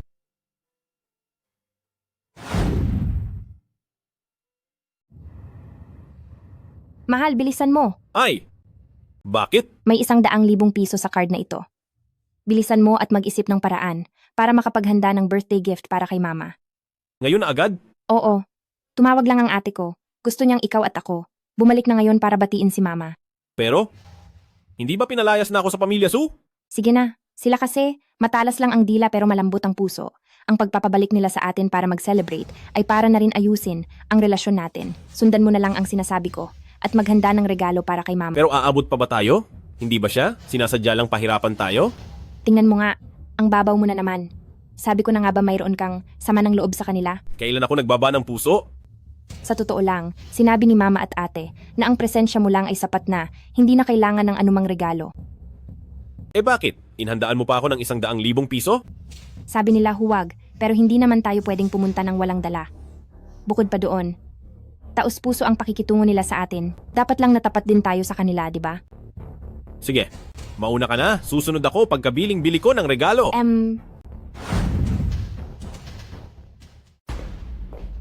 Si Wang family na amo ay nagbigay sa may kaarawan. Isang malaking estatwa ng Buddha na gawa sa Hotenyu. Si Ginang Lee family ay nagbigay sa may kaarawan. Isang lifetime VIP card para sa Bordeaux Royal Reserve Red Wine. Ate, hindi ba sinabi mong tayo-tayo lang ngayon? Bakit ang daming tagalabas? Ang Wang family at Lee family ng Jiangcheng.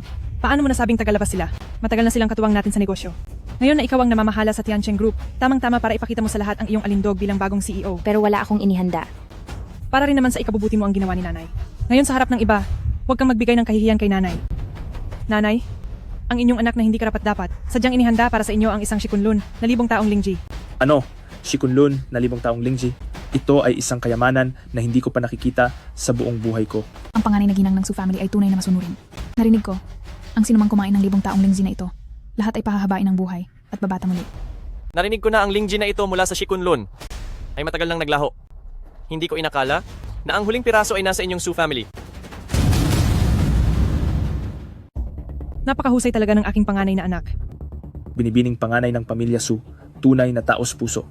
Hindi ko alam kung ano ang susunod na ipapakita ng pangalawang binibini ng pamilya Su, si Suman, anong kayamanan ang ilalabas niya. Narinig ko na ang pangalawang binibini ng pamilya Su. Kakapromote lang bilang CEO ng Tiancheng. Siguradong mas mahalaga ang regalo niya kaysa sa Lingzi. Ang pangalawang binibini Suman, mangyaring iharap ang handog. Ma, patawad. Wala akong dalang regalo. Wala siyang dalang regalo? Wala talagang konsensya. Naku, nakalimutan na niya ang kanyang ina. Telepono. Si Yuntian ba ito? Ikaw lang ang makakapagligtas sa sitwasyon. CEO Su, ngayon ay nasira ang isang malaking deal sa kumpanya.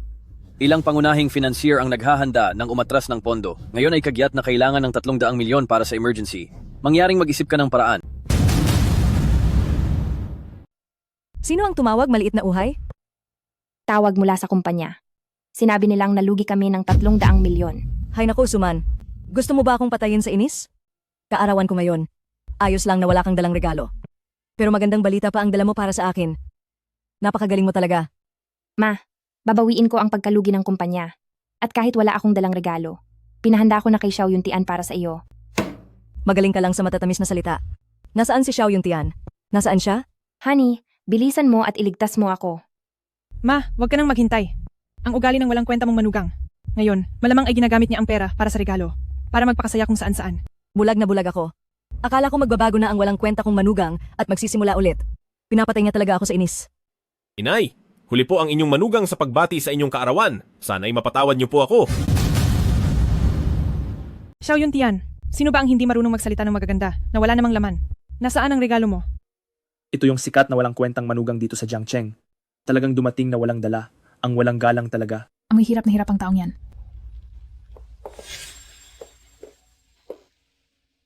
Binibining Su, magpakatino ka. Matandang Chi, nagpapanggap ka pa? Alam kong ang bagong asawa mo noong nakaraang taon ay halos kasing edad ko lang. Kung wala si Ginang Chi, pwede rin kitang pasayahin. Tama na, ano bang tingin mo sa akin?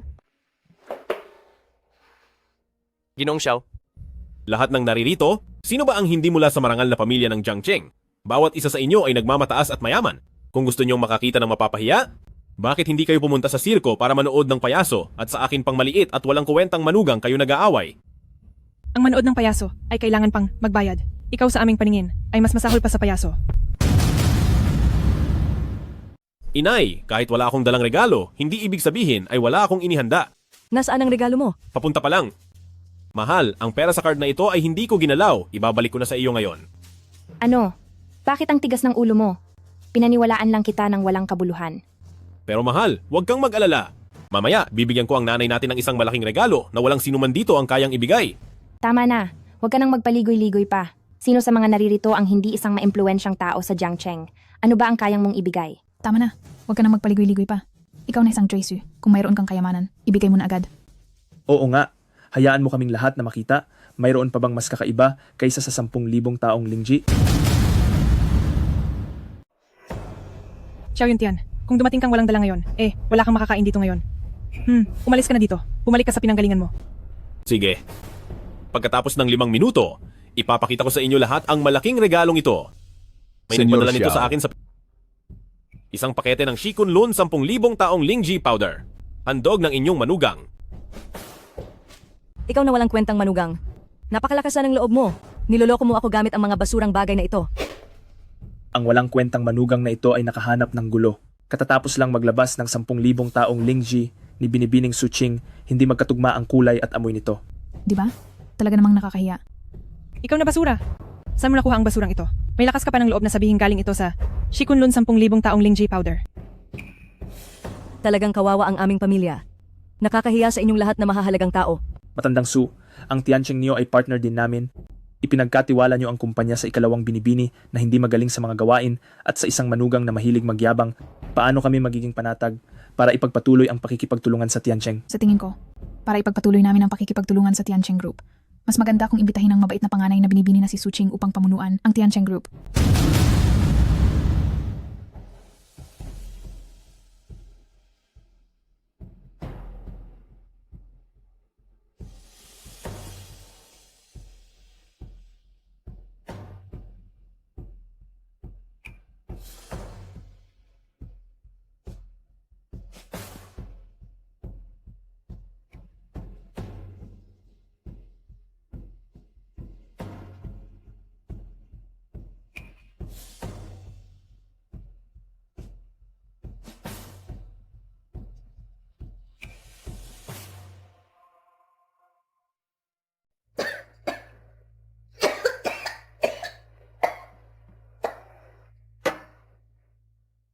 Mama, anong nangyari sa'yo?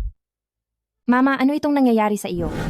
Miss Mou, ayon sa kondisyon ng matandang babae ng Suja, ang tanging makapagligtas sa kanyang buhay ngayon, ang Shikunlun Linjerfen, ay naipadala na sa Sufu.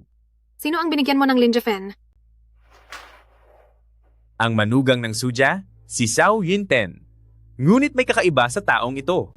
O sanang kakaiba? Si Xiao Yunten ay mukhang isang walang kwentang manugang, ngunit nang lapitan siya ng inyong alagad, mayroon siyang hindi maipaliwanag na malakas na presensya na nakapagpapahina sa loob. Magaling ka. Mayroon kang matatalas na mata. Basta, huwag kang magtanong ng hindi dapat. Sa pagkakataong ito, hindi lang niligtas ni Pangguandaren ang kayamanan ng Suja, kundi pati na rin ang buhay ng matandang babae ng Suja. Para sa Suja, nasuklian na natin ang lahat ng utang. Opo. Hindi ako karapat-dapat, ngunit naiintindihan ko ang medisina. Hayaan mong tingnan ko ang pulso ng lola ng pamilya Su. Sige.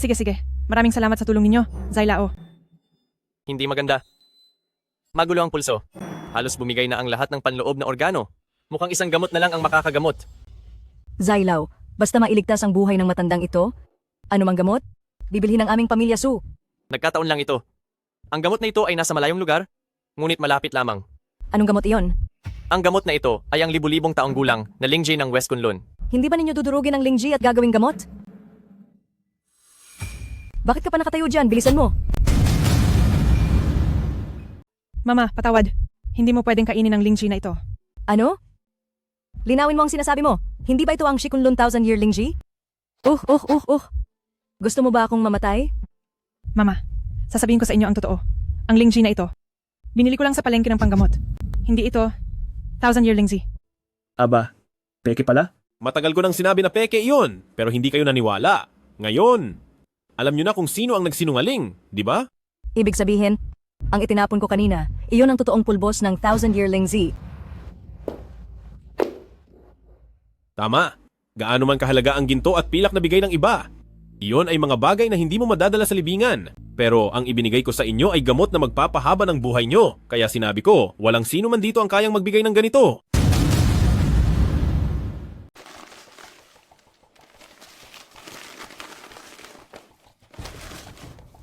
Mama,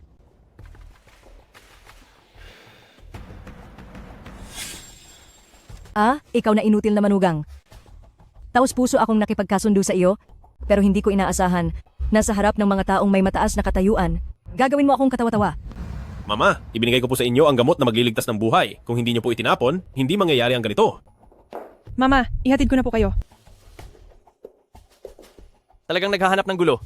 Buti na lang at nagdala si Ginoong Xiao ng tunay na Linjefen, kung hindi ay tuluyan na sanang nalagutan ng hininga si matandang Ginang Su. Tama, napakatalino talaga ni Ginoong Xiao. Wala yon? Sa totoo lang, hindi naman ako ganoon kagaling. Ang lahat ng ito ay dahil sa aking asawa, si Suman, na may malawak na kaalaman. Siya ang nagpahanap sa akin ng libu-libong taong Linjefen na ito. Ang natitirang Linjefen ay maaari nating ipuhunan ng walang bayad sa pananaliksik at pagpapaunlad ng gamot ng Tiancheng Group upang mailigtas nito ang mas maraming tao. Para talagang isang buhay na bodhisattva si Ginoong Xiao. Kaya sa inyong lahat na narito, mayroon pa bang sumasalungat sa pag-upo ni Binibining Suman bilang presidente ng Tiancheng Group? Mayroon pa bang pagtutol? Mabuti. Kung gayon, nakita naman ninyo ang nangyari kanina. Ang panganay na binibini ng pamilya Su ay sinungaling at mapanlinlang. Niloloko pa niya ang sarili niyang ina.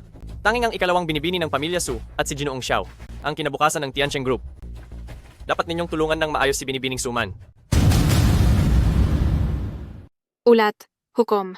Ang inyong inayos na kaganapan para sa bagong 10 pinakamahusay, ang lokasyon ay kumpirmado na. Pagkalipas ng 10 araw, sa buong 3 lalawigan sa Timog Silangan, pinakamarangyang Dihaw Hotel. Gaganapin ito sa rotating restaurant sa itaas. Tumayo ka na, tumayo ka. Hindi ba't sinabi ko na sa iyo? Mula ngayon, tawagin mo lang akong Kuya Xiao at huwag kang panayluhod ng walang dahilan. Masakit tingnan sa aking tuhod. Opo, Kuya Xiao. Rotating restaurant sa itaas? Maganda naman. Naayos mo na ang lahat, tama ba? Gusto ko sanang isama ang asawa ko para sa isang candlelit dinner. Kuya Xiao, napakaswerte po ng asawa ninyo dahil may asawa siyang napakamaalaga. Ang rotating restaurant na ito ay karaniwang hindi bukas sa publiko. Bukas lamang ito ng oras-oras kapag nag-host ng mga pinuno ng bansa o mga importanteng personalidad sa internasyonal. Ano? Hindi nila ako tatanggapin kahit pumunta ako? Hindi po, hindi po. Alam ko po na ayaw ninyo ng istorbo, kaya kinausap ko na ang may-ari ng maaga. Lahat ng pagtanggap ng dayuhang bisita ay ititigil sa loob ng 10 araw. Binigyan ko sila ng 10 beses na presyo para mabigyan kayo ng kapayapaan. Sige, naiintindihan ko. Nga pala, naipamahagi na ba ang mga imbitasyon para sa Family Election Assembly? Naipamahagi na po. Ang bawat isa na nakatanggap ng imbitasyon ay labis na nagpapasalamat sa inyo at hinihintay na lang po ang Election Assembly para masilayan ang inyong galing, Kuya Xiao. Ang mga taong ito, mahilig talagang manipsip. Kung iniukol lang sana nila ang kanilang atensyon sa pagpapatakbo ng negosyo at sa pagtrato ng mabuti sa kanilang mga empleyado, baka sakaling magpapasalamat pa ako sa kanila. Talaga pong mabait kayo, Kuya Xiao. Sige na, lumakad ka na. Masusunod po. Ay nga pala, may isa pa akong bagay. May ipag-uutos pa po ba kayo, Kuya Xiao? Ang tungkol sa pagkain namin ng asawa ko sa revolving restaurant, huwag mong sabihin sa iba. Lalo na sa asawa ko. Gusto ko siyang sorpresahin. Sige po, naiintindihan ko. Bukod pa rito, pupunta ako ng maaga bago ang candlelight dinner bukas para ayusin ang lahat. Ang pag-aayos ng lugar. Bakit pa kailangan kayo, Kuya Xiao, ang gumawa nito? Maaari namang magpakuha ng mga empleyado para ayusin ito. Hey, diyan ka nagkakamali mo. Para sa asawa ko, mas makabuluhan kung personal kong aayusin ang lahat.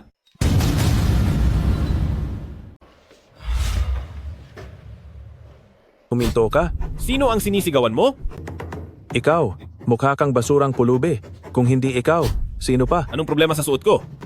Anong sadya mo rito? Nandito ako para ayusin ang revolving restaurant sa itaas. Kaya pala, bagong kinuha ka lang na trabahador ng boss. Hindi na nakakagulat.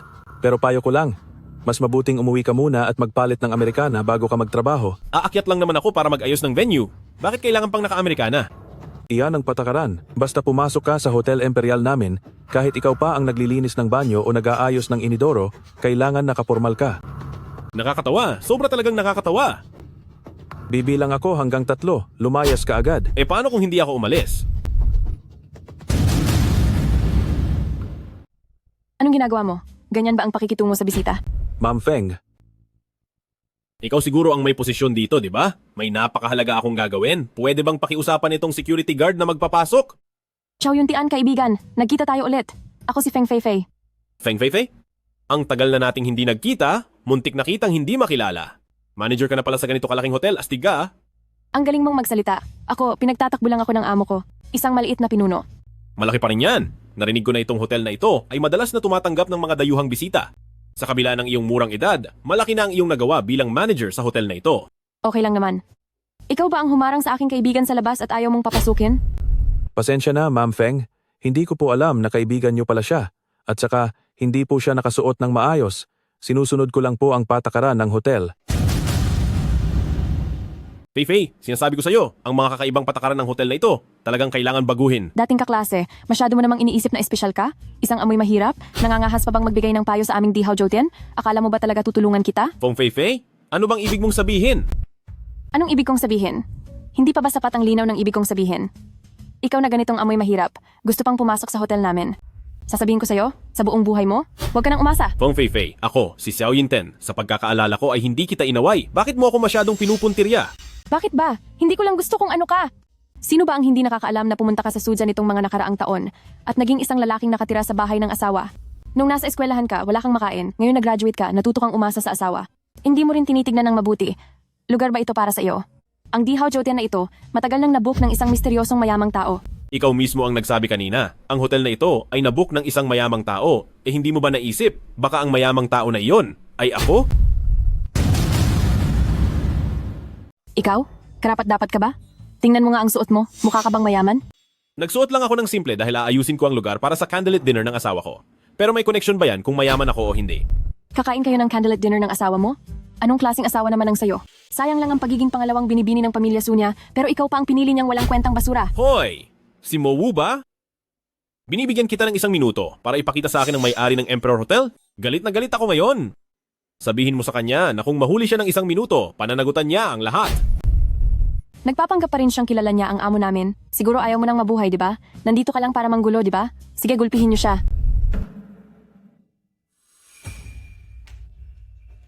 Tigil. Sino mang maglakas loob na gumalaw, lumabas kayo. Ginoong Xiao. Ikaw ba ang may-ari ng Emperor Hotel? Ang probinsyanong ito, kilala pala talaga ang amo. Sana hindi siya magtanim ng sama ng loob sa akin. Hindi, kailangan kong mag-isip ng paraan.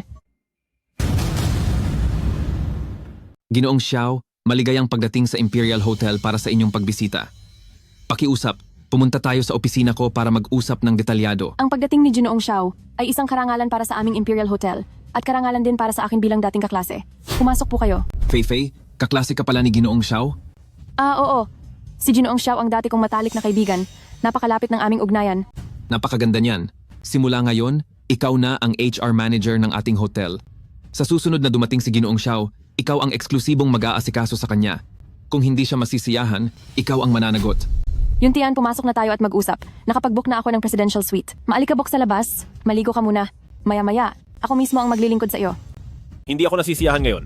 Kung hindi nasisiyahan si Ginoong Xiao, kung gayon, i-promote na lang natin si Fei bilang Vice General Manager. Vice General Manager? Karapat-dapat ba siya? Nagko-consume ako dito sa hotel ninyo, pero bigla niya lang akong ininsulto ng walang dahilan at ilang beses pa siyang gustong ipasuntok sa security. Ipopromote mo pa rin siya bilang Vice President? Ano ang ibig sabihin yan? Sinasadya mo ba akong targetin? Hindi. Ako, wala. Pati si Ginoong Xiao ay ginawa ninyong kalaban? Nalunok mo ba ang atay ng oso at ang abdo ng leopardo? Ayaw mo na bang mabuhay? Lahat ng ito ay hindi pagkakaunawaan. Ginoong Xiao. Nagkamali ako, Ginoong Xiao. Ang sinumang naglakas loob na kalabanin ang hindi ninyo kayang kalabanin, kailangan magbayad ng katumbas na presyo. Mag-empake ka. Umalis ka. Sabihin sa lahat ng hotel sa buong Jiangcheng. Kung sinumang hotel ang maglakas loob na kumuha sa kanya, ay kinalaban ang dihaw ko. Magkakaproblema. Xiao Yuntian, nagkamali ako. Lumang kaklase, nagkamali ako. Patawarin mo ako. Patawad, Xiao Yuntian. Ngayon mo lang nalaman na nagkamali ka. Saan ka noon? Sa ugali kong ito noong kabataan ko. Matagal na kitang pinutol-putol at ipinapakain sa aso. Basta magsalita lang si Ginoong Xiao, ngayon din ay, maaari kitang patayin. Kuya Yuntian, pakikiusapan ko po. Dahil kaklase ko po kayo, wag niyo na po akong pagselosan, okay? Pagselosan ka? Masyado ba akong maloko para gawin yon? Talaga? Hindi ka galit sa akin? Fei. Okay lang kung insultuin mo ako dahil magkaklase tayo, pero bakit kailangan mo pang idamay ang asawa ko? Huwag mong idaan sa pamilya. Bukod pa rito, wala naman akong ginawang masama sa'yo. Yun, Tian. Nawalan ako ng isip. Kasalanan ko, masyado akong madaldal. Patawarin mo ako. Kung hindi mo ako sasaktan, hindi rin kita sasaktan. Kung sasaktan mo ako, hindi kita patatawarin. Ang mapait na bunga na iyong inani, ikaw ang haharap. Yun, Tian, patawarin mo ako. Yun, Tian, patawarin mo ako. Ganyan lang ba talaga ang alam ng mga babae? Hayop, kung gagambalain mo pa si Mr. Xiao, ipapunit ko ang bunganga mo. Hampasin niyo siya ng malakas. Aray, huwag. Huwag. Oo nga pala, gusto kong kausapin ka tungkol sa pag-aayos ng revolving restaurant. Sa loob ng 2 araw ay anibersaryo ng kasal namin ng asawa ko. Gusto kong ako mismo ang mag-ayos. May problema ba? Walang problema. Kayo ay isang customer, ang customer ay hari. Kahit anong gusto ninyong ayos ay puwede. Asawa ko ay mapili. Gustong-gusto ang alak na Bordeaux. Magandang araw po. Kung gayon, pupunta ako rito para maghanda ng ilang magagandang bote ng alak para sa kanya. Ano po ba ang pinakamahal na alak sa tindahan ninyo? Kay, nakakainis. Bakit pa magtatanong? Magtatanong ka tapos hindi mo naman pala kayang bilhin. Hindi mo pa sinasabi sa akin ang presyo. Paano mo nasabi na hindi ko kayang bilhin? Tingnan mo nga ang itsura mong mahirap. Kahit sabihin ko pa, hindi mo rin kayang bilhin 17 milyong piso. Hindi naman pala masyadong mahal. Tingnan ng taon. Sinasadya mo ba akong hamunin? Sasabihin mong tingnan kaya titingnan ko? Gaya mong walang kwenta? Puro French ang nakasulat dyan? Naiintindihan mo ba yan? Nakakatawa talaga. Umalis ka na nga. Nagulat talaga ako. Kayong mga nagtitinda rito, tinataboy nyo pa ang mga customer. May problema ba sa isip ninyo? Kung hindi mo kayang bilhin, huwag ka nang makigulo. Walang akong oras para sayangin sa isang tulad mong pulubi. Di ba't 17 milyon lang naman yan? Kung maganda ang kalidad at luma na ang alak at karapat dapat sa presyo, syempre bibilhin ko. Marami na akong nakitang mahirap. Pero ang mahirap na kasing interesante mo, ngayon lang talaga ako nakakita. 17 milyong Royal Cellar Red Wine, kahit ibenta mo pa buong pamilya mo, hindi mo pa rin yata kayang bilhin, di ba? Hindi ko sinasabing bata ka pa, pero bakit hindi ka makapagsalita ng maayos? Ngayon, ayaw ko talagang ilabas. Huwag mong isipin na hindi ko alam ang iniisip mo. Gusto mo lang ng libreng litrato para i-post sa Facebook, para magpanggap na mayaman? Kung kailangan kong magpanggap, malalaman mo rin mamaya. Hoy, Mowu! Pumunta ka sa Champs, Elise's Winery. Ihanda mo ang 17 milyon para sa akin. Makikita ko yan sa loob ng 5 minuto. Sinabing, mataba ka? Nagmamayabang ka pa. Pagkatapos ng 5 minuto, titingnan ko kung magkano ang maipapakita mo. Sana matakot ako ng husto. Ang kakaiba naman ng hiling mo. Sa sandaling makita mo ang pera, sana hindi ka nga matakot ng husto. Hindi mo kasalanan ang maging mahirap. Pero ang maging mahirap at magkunwari na mayaman ay mali. Hindi mo rin ba tinitingnan ang sarili mo? Suot mo ay parang manggagawa. Tapos nagkukunwari ka pang may alam sa red wine. Hello, miss. Anong alak ang kailangan mo? Ipapakilala ko sa'yo. Kuya Xiao, dumating na ako. Dinala ko na rin ang perang kailangan mo. Ito. Paano nangyari yan?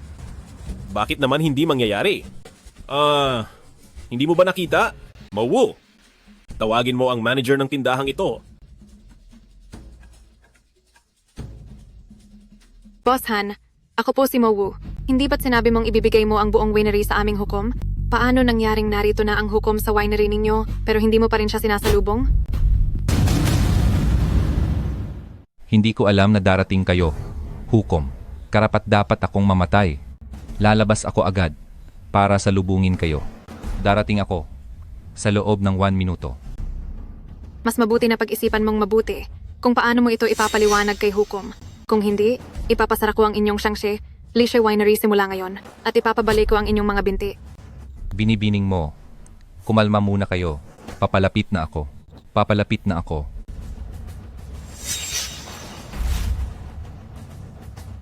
Napakataas ng iyong tingin sa sarili. Tingnan mo ang magagaling mong empleyado kahit ang hukom namin ay nilalapastangan. Talagang walang alam sa kahihinatnan. Ano? Naglakas loob kang saktan ang hukom ng buhay at kamatayan?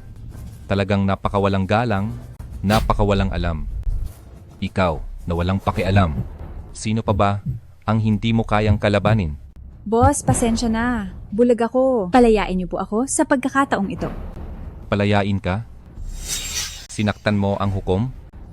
Muntik mo na akong ipahamak. Gusto mo pa rin na palayain kita? Imposible.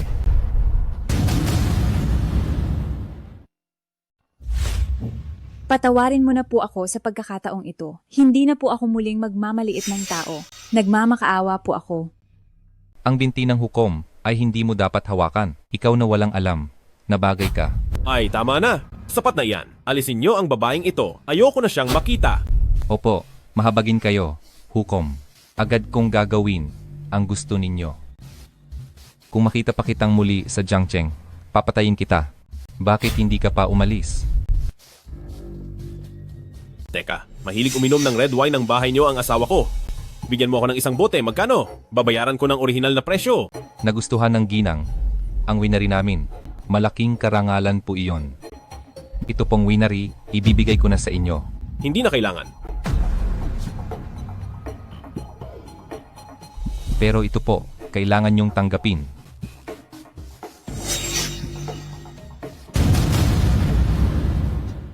Ano ito? Ito ang Supreme Black Card ng winery na ito. Kapag gusto ng ginang uminom, gamit ang card na ito, libreng ihahatid ang alak habang buhay. Kung gayon, tatanggapin ko na. Ay, teka.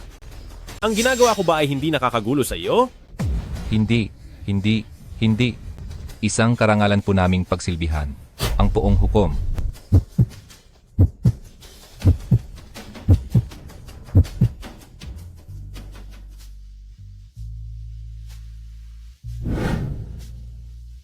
Asawa ko, pinahirapan kita sa mga taong ito. Lahat ng ito ay inihanda mo para sa akin? Nagustuhan mo ba? Akala ko ay wala kang alam maliban sa pagiging tapat. Hindi ko akalaing romantiko ka pala. Teka, may isa pa akong regalo para sa iyo. Anong regalo? Bukas sa banquet hall na ito, gaganapin ang halalan ng bagong henerasyong mga pamilya ng Jiangcheng. Ito ang imbitasyon. Narinig ko, itinakda ka ng hukom ng buhay at kamatayan bilang tanging kinatawan ng pamilya Su. Ha? Paanong ang isang kagalang-galang na tao, ako ang pipiliin mula sa pamilya Su?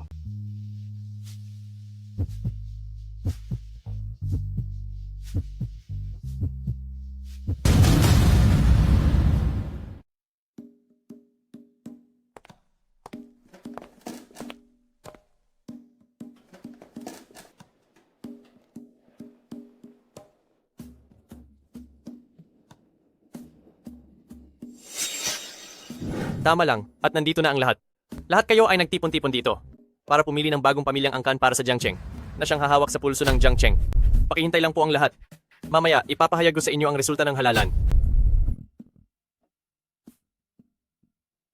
Ay, hindi ba yan si Xiao Yuntian? Bakit sumusunod ka na naman sa asawa mo para manguha ng libreng pagkain? Ilang araw nang hindi nagkita. Basura ka pa rin, hahaha. Kamusta ka? Talunan? Aha. Oh, bakit nilalakad ni Ginang Su ang aso nang walang tali? Anong sinasabi mo? Asawa ko siya. Mga Ginoo, ito po si Ginoong Jiao na inimbitahan ko mula sa Jingcheng. Ang pangunahing restaurant sa Jingcheng na Jingmenke ay pag-aari ng kanyang pamilya. At papasok na sila sa Jiangcheng natin. Naiintindihan nyo naman siguro ang mangyayari sa sinumang manggulo kay Ginoong Jiao, di ba? Sa tingin ko, walang sino man ang maglakas loob na makipagtalo kay Ginoong Jiao sa halalang ito, tama? Malawak talaga ang koneksyon ni Binatang Chu. Sana ay marami pa kayong matulungan sa hinaharap. Matagal ko nang naririnig ang pangalan ni Ginoong Jiao. Ngayon ko lang siya nakita. At talagang kahanga-hanga. Walang anuman. Simula ngayon, ang mga problema ninyo ay magiging problema ko, Jiao. Huwag kayong mahiya. Mula ngayon, ang industriya ng aming angkan ay papasok sa Jiangtong. Kung susuportahan ninyo ako para maging bagong halal na ito, tiyak na yayaman kayong lahat. Ang Jiaoye ay napaka-generoso. Tara, cheers!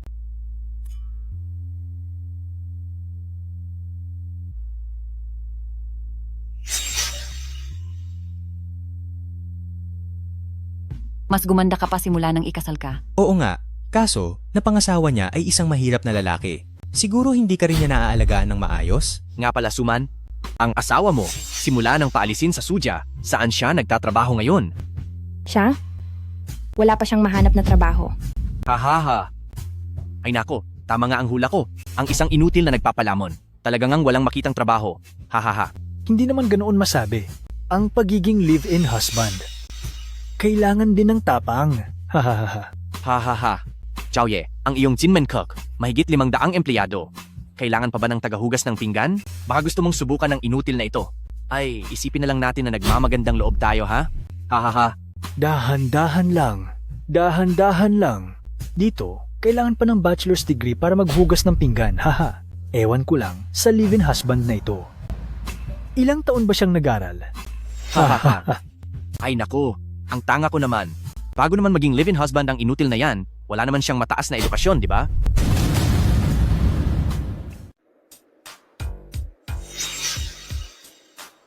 Ginoong Zhao. Pero, kung si Ginang Su ay sasama sa akin sa hotel ngayong gabi para sa isang malalim na negosasyong pangnegosyo at magkakasundo tayo, baka payagan ko ang asawa mo na maghugas ng pinggan sa restoran ko. Kaya kung buhayin ang asawa ko, hindi mo kailangang mag-alala. Ang pag-anyaya ni Ginoong Zhao sa iyo para uminom ay isang paggalang, huwag kang maging mapagmalaki. Chu Yunpeng, para kang aso na sunod-sunuran. Binibining Su, may personalidad ka nga. Gusto ko ang ugali mo. Gustong gusto ko ang tulad mong maanghang na sili. Nakakakilig. Ngayong araw na ito, ako, si Ginoong Zhao, ay aanyayahan si Binibining Su na uminom. Anong say mo? Pasensya na, Ginoong Zhao. May allergy ako sa alak. Hindi ba gusto ni Binibining Su? Ako. Maya-maya, matapos ipahayag ni Matandang Ki ang resulta ng bagong eleksyon ng mga pamilya, kung walang mangyayaring kakaiba, dapat na ang aming pamilya Zhao ang mahalal. Bilang pinuno ng pamilya Zhao, karapat dapat akong uminom kasama ka. Di ba? Sumane, ang pag-anyaya ni Ginoong Zhao sa iyo para uminom ay isang paggalang. Napaka-influential niya, hindi mo siya kayang kalabanin. Ginang Su, alam kong mayroon kayong suja na may pangalan sa Jiangcheng at kilala. Pero kami, ang pamilya Zhao ng Beijing, ay malaki rin at mayaman. Kung manggulo sa akin ang pamilya Su, sa tingin mo, sino ang malas? Kung ang pamilya Zhao ay ang maliwanag na buwan sa kalangitan, ang pamilya Su ay isa lamang alitap-tap. Kung gustong patayin ng pamilya Zhao ang pamilya Su, mas madali pa ito kaysa sa pagdurog ng isang insekto. Wag na. Wag na. Hindi naman malaking bagay. Walang iba kundi ang pagkasira ng pamilya at buhay lang. Suman, isipin mo ang iyong ina na kakagaling lang sa malubhang sakit. Ayaw mo sigurong maubusan siya ng pambayad sa gamot, di ba? Paano, Ginang Su? Hindi mo ba ibibigay ang paggalang na ito sa aking Zhao? Pasensya na, Mr. Zhao. Iinom ako. Sabi ng asawa ko, allergic siya sa alak. Hindi niyo ba naririnig? Kung iinom, ako ang iinom. Sasama ako hanggang dulo. Gusto mong pigilan ako sa pag-inom, ha? Gusto mong ipag-inom ang iyong minamahal na asawa? Ano bang pinagmumukha mong pagpapanggap? Pasensya na, Mr. Zhao. Hindi marunong magsalita ang asawa ko. Ako na ang magpaparusa sa sarili ko ng isang baso.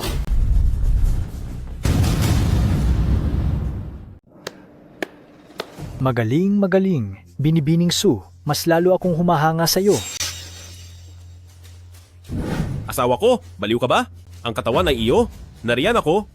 Walang makakapanakit sa iyo. Mahal, huwag ka nang magsalita. Hindi ito isang sitwasyon na kaya mong harapin. Asawa ko, tiwalaan mo ako kahit minsan.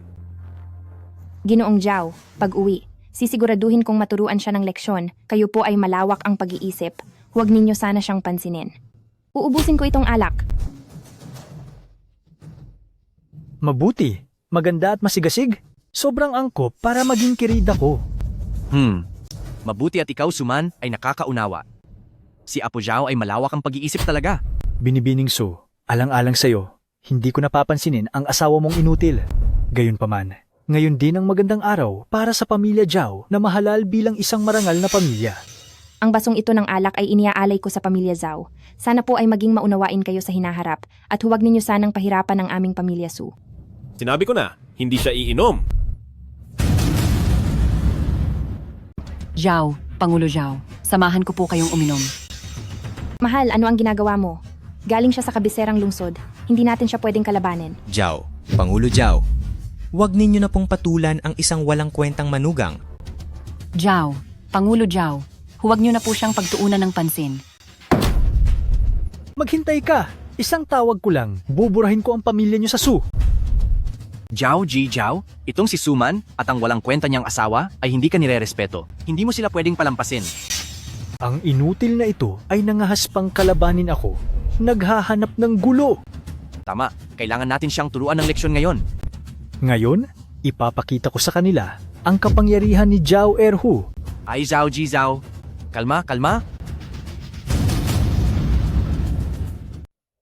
Kung ayaw mo ng mabuting pakikitungo, gusto mo ng kaguluhan, tamang-tama lang nagawan ko ng halimbawa para makita ng lahat ng mayayamang pamilya ang kahihinatnan ng paglaban sa Zhao family. Anong kahihinatnan? Zhao sir, ang galing ninyo. Kapag nagulpi na si Xiao Yuntian, ngayong gabi, papaglingkurin ko si Suman sa inyo ng maayos. Wala pang babae na hindi ko kayang mapasunod. Ako si Zhao Erhu. Ay, mukhang nakatagpo na naman tayo ng lumang kakilala. Ay, hindi ba ito? Yung ipinatawag ni Xiao Yuntian para gamutin ang kanyang ina, yung Diyos ang manggagamot? Hindi pa nga ako naghahanap, ikaw na mismo ang lumapit. Aray, ang babaeng ito ay may kaunting galing pala. Hindi kita pinatay sa sipa na iyon. Ayaw ko lang dungisan ang engrandeng pagtitipon ni Judge. Tigil. Hindi mo ba nakikita kung sino ang pinapalo mo? Sinaktan mo ang tao ko sa harap ko?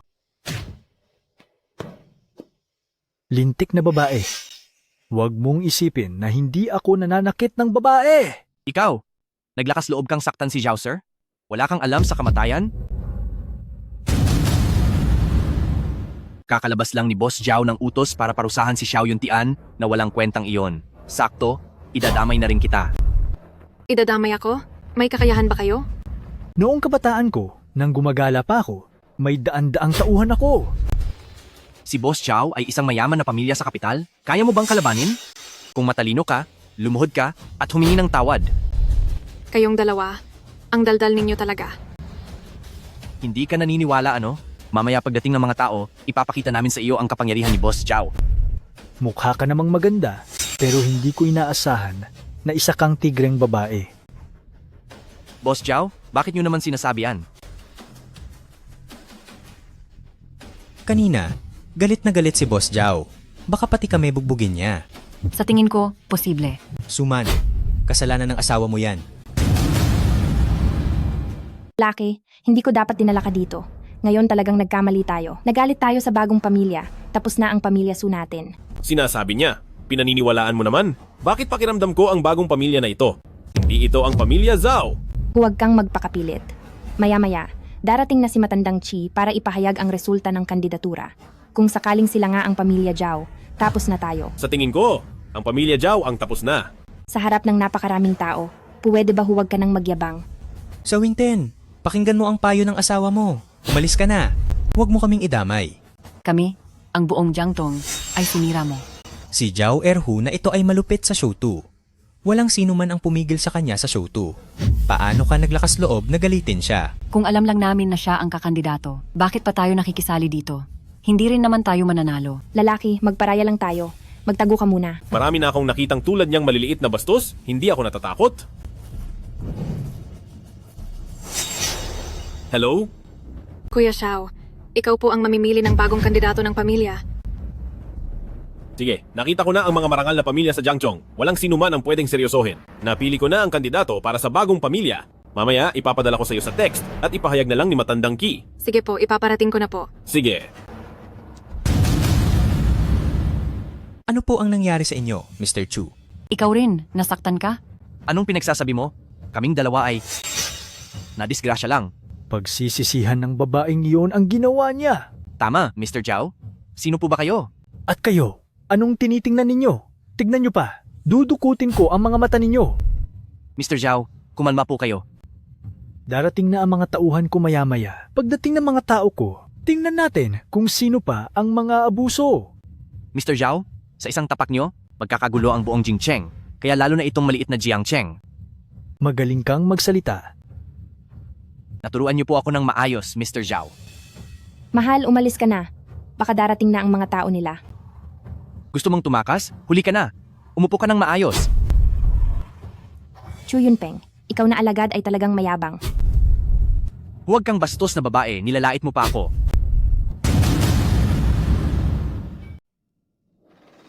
Ang inyong mga maliliit na pamilya sa Jiangzhou ay nangangahas na hamunin ng pamilya Zhao. Hinahanap niyo ang kamatayan. Kamahalang Ginoong Zhao, ayos lang po ba kayo? Ano naman ang mangyayari sa akin? Dali, patayin niyo itong si Xiao Yuntian. Halika, baliin ang mga braso ng bawat isa sa mga naroroon. Hindi ba kayo sumusunod sa batas?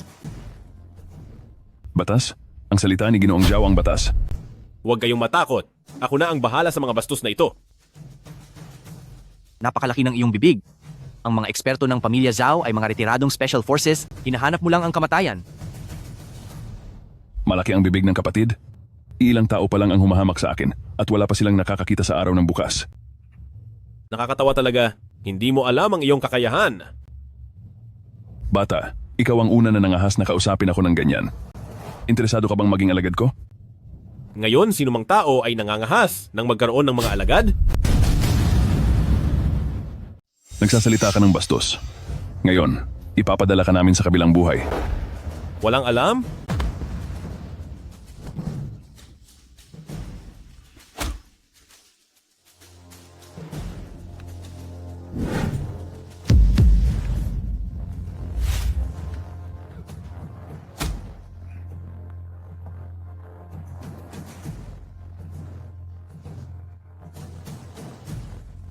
Ito lang ang mga walang kwentang tauhan.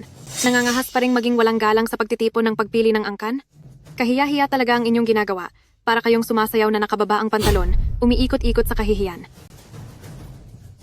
Sino ka ba talaga? Wala lang akong kakampi. Nakakatawa. Sino ang inyong sinasaktan? Hindi nyo pa rin nalalaman na ang inyong kinalaban ay isang tunay na malaking tao. Paumanhin, magandang ginang. Hindi ko alam kung sino ang aming kinalaban. Pero alam naming nagkamali kami. Pakiusap, patawarin niyo ako. Kanina lang. Ang tapang nyo, di ba? Ngayon nalaman nyo na ang pagkakamali nyo? Magandang ginang, pakiusap, patawarin niyo ako. Ngayon ay ang halalan ng mga marangal na pamilya ng Jiang Cheng. Sino ang gumagawa ng gulo? Kayang-kaya ko. Patawad, Ginoong Xiao. Nahuli ako. Hindi ka huli. Saktong katatapos ko lang parusahan ang mga walang kwentang ito. Nagkagulo ang pamilyang Zhao sa bulwagan. Hindi iginalang ang tuntunin. Palayasin sila. Alisin ang karapatan na makilahok sa halalan. Tingnan natin kung ano pa ang kaya ninyong gawin. Lalo na ikaw, Chu Yunpeng. Kumakampi sa pamilyang Zhao. Nagdadala talaga ng kahihiyan sa Jiang Cheng. Dahil ginulo nila ako, walang sinuman sa kanila ang makakaalis ngayon. Nasa iyo na. Opo, susundin ko po. Kapag ginalaw ninyo ako, magbabayad kayo. Alisin ang mga batugan na ito. Magpatuloy ang halalan. Opo. Paumanhin, huli po ang inyong tauhan na si Mou. Dati ko na silang napagsabihan. Hindi ko akalaing maglakas loob pa silang saktan ka. Ayos lang, matagal na rin akong hindi nakikipag-away. Mag-ehersisyo ng kaunti, hindi rin masama. Pakiramdam ko po ay hindi sila karapat-dapat maging punching bag mo. Sige na, ayos na ang problema. Maghintay na lang tayo sa paglabas ng resulta. Chilaw, pakianunsyo na po ang resulta. Opo. Ang galing naman ng asawa mo. Ano kaya ang kanyang pagkatao? Hindi ko rin alam. Ordinaryong tao lang siya. Ang aking pagkakakilanlan ay hindi mahalaga at hindi nyo rin kailangan hulaan. Kailangan nyo lang tandaan na ang pamilyang mapipili mamaya ay dapat laging isaisip ang kapakanan ng mga mamamayan ng Jiang Cheng. Ayon sa kagustuhan ng Jiang Cheng Benefactor Life and Death Judge, ipinapahayag ko ang resulta ng halalan para sa bagong elite na pamilya, ang Pamilya Su. Kami ba ang Pamilya Su? Oo naman, ito ang kagustuhan ng judge. Dududahan mo pa ba? Hindi po. Hindi lang po ako makapaniwala na mangyayari ito sa aming Pamilya Su. Pero sinabi rin ng judge, may kondisyon ang pamamahala ng Pamilya Su sa Jiang Cheng. Ayan na nga, may kondisyon pala siya. Ang mga desisyon at ari-arian ng Pamilya Su ay dapat ikaw, Suman, lang ang magdedesisyon. Kung maglalakas loob ang Lola Su at si Su Ching na makialam, agad kong babawiin ang posisyon ninyo bilang elite na pamilya. Ito po ang kondisyon. Tama. Kung hindi mo ito matutugunan, pipili ako ng ibang pamilya. Talagang matutugunan ko po. Hindi lang ako makapaniwala na ganito ako pagkakatiwalaan ng judge. Sinabi ng judge na para talaga kay Miss Su ang posisyong ito. Ano nangyari, Mrs.? Bakit ka nakatulala? Sige, ako, si Suman, ay hindi kailanman bibigo sa inyong mga pag-asa. Buhayin ng Jiang City. Bakit hindi pa kayo lumuluhod at nagbibigay galang sa bagong namumuno ng pamilya? Binabati namin ang Binibining Su sa pagiging pinuno ng Jiang City. Binabati namin ang Binibining Su sa pagiging pinuno ng Jiang City. Kayo? Sino ba talaga kayo? Pasalamat kayo, sinasabi ko na sa inyo. Marami akong kilalang mataas na opisyal at maharlika. Kapag pinatay niyo ako, kayo, wala rin kayong magandang kahihinatnan ha? Tama. Ako. Si Zhao Erhu ay may mga koneksyon din sa Beijing. Huwag ninyong isipin na natatakot ako, si Zhao Erhu, sa inyo. Tama ang sinabi ni Ginong Zhao. Kami sa Beijing ay may malalawak na koneksyon. Ano ba naman ang walang kwentang pinuno ng Jiang City na iyan? Mas mabuti pang wag na lang akong maging pinuno. Ang ingay ninyo.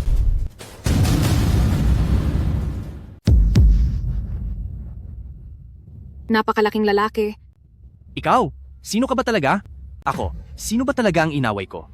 Sa awa ko sa iyo, sasabihin ko na lang sa iyo, ang Ginoong Xiao ay benefactor ng Jiang Cheng, ang hukom ng buhay at kamatayan. Ngayon alam mo na kung sino ang kinalaban mo, hindi ba? Ano? Siya ang hukom ng buhay at kamatayan? Kasalanan ko, hindi ko siya nakilala. Pakiusap po. Magpatawad kayo. Ngayon, alam mo na ang iyong pagkakamali. Noong gumagawa ka ng masama, nasaan ang iyong kakayahan? Huwag kang magtulog-tulugan. Kinakausap kita. Narinig mo ba? Narinig ko. Nagkunwari kang nawalan ng malay kanina, hindi ba? Hindi ba malakas ka? Ha? Bakit ka nagkunwari nawalan ng malay sa kritikal na sandali? Kaya mo, kung kaya mo, ikaw ang gumawa. Sino ang dalawang taong nasa likod ni Zhao? Sila ang pinag-uusapang tagapagbalita ng malas. Ang sinumang makakita sa kanila ay tiyak na mamamatay. Maliban kung ano? Sabihin mo na? Maliban kung ang hukom ay magbigay ng utos. Doon lamang magkakaroon ng paraan upang mabuhay. May alam ka rin pala. Pero huli na ang lahat. Maghanda kang paghiwalayin ang katawan sa 5 bahagi. Maawa ka, huwag. Hayaan mo akong makita ang Panginoong hukom.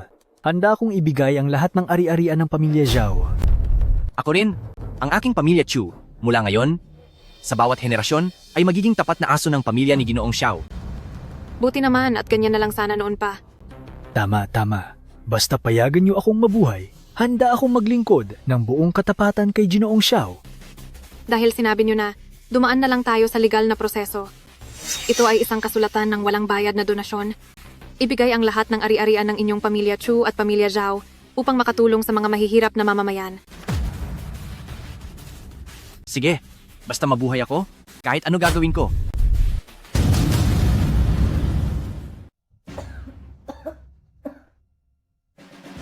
Nabalitaan ko na ngayon ang eleksyon ng bagong pamilya ng Maharlika. Bakit hindi ako inimbitahan? Nay, kakagaling mo lang sa sakit. Huwag mo munang isipin ang mga iyan. Sa totoo lang, inaapi niyo ba ako dahil matanda na ako at may sakit? Hindi nila tayo inimbitahan, ang pamilya Su. Nay, sa totoo lang, inimbitahan po sila. Oh? Kung gayon, bakit hindi mo ako ipinalit para dumalo? Hindi po kayo ang inimbitahan nila. Ano? Nagsinungaling ka na naman, hindi ba? Paano ko naman magagawa yan? Lahat ng sinasabi ko ay totoo. Kung gayon, sino ang sabi mong inimbitahan nila? Siyempre, ang tanging may kakayahan at kagandahang asal sa pamilya Su. Ikaw?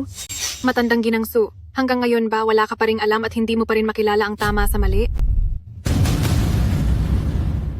Bumalik ka ba rito para manggulo?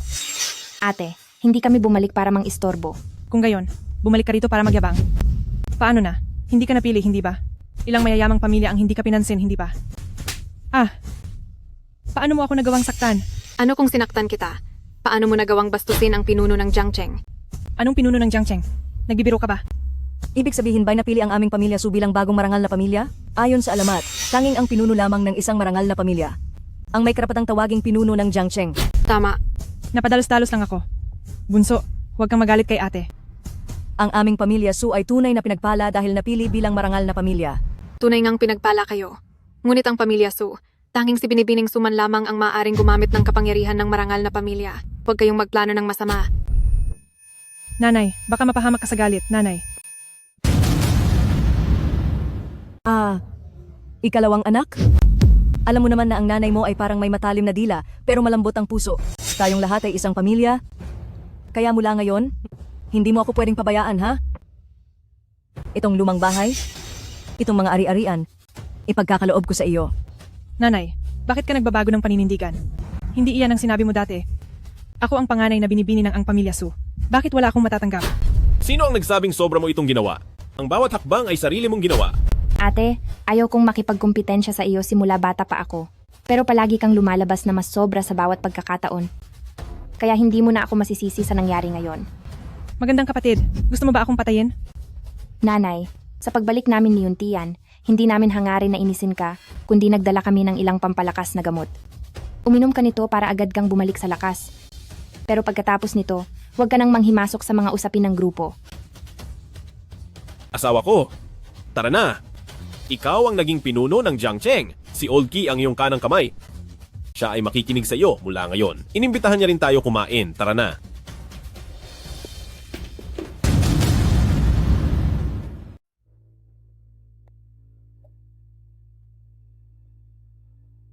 Kakaiba, bakit walang nagbubukas ng pinto? Hindi ba't napagkasunduan natin ang oras na ito? Hindi. Si Chilaw ay isang taong hindi kailanman nahuhuli. Dapat ay nakabalik na siya. Bakit hindi tayo maghintay pa? Baka naman sobrang abala sa pagtatapos ng eleksyon. Ay, sino ang hinihintay ninyo? Hinihintay namin si Silaw.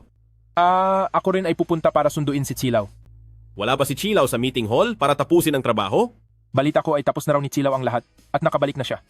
Mo, hindi na tayo maaaring maghintay pa. Kailangan na nating piliting pumasok. Opo. Chilaw. Nasaan po kayo?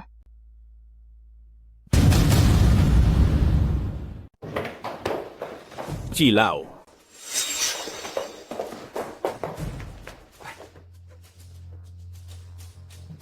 Ay Mo, ako na. Bumalik na naman ang dating itim na lason ng dragon. Paano nangyari iyan? Hindi ba't inalis nyo na ang lason kay Chilaw dati? Minamaliit ko ang naglason. Ang lason na nasa kay Chilaw, parehong-pareho sa lason na inabot ng aking guro noon. Sa pagkakataong ito, hindi na ako magkakamali ulit. Ililigtas ko si Chilaw. Mahal, huwag ka nang manggulo pa. Hayaan mo na lang si Binibining Mowu. Wala ka namang ganyang kagaling na medikal na kasanayan, di ba? Ngayong nasa ganitong sitwasyon na tayo, hindi ko na itatago pa. Ako ang hukom ng buhay at kamatayan? Ano? Ikaw ang taong palaging tumutulong sa akin?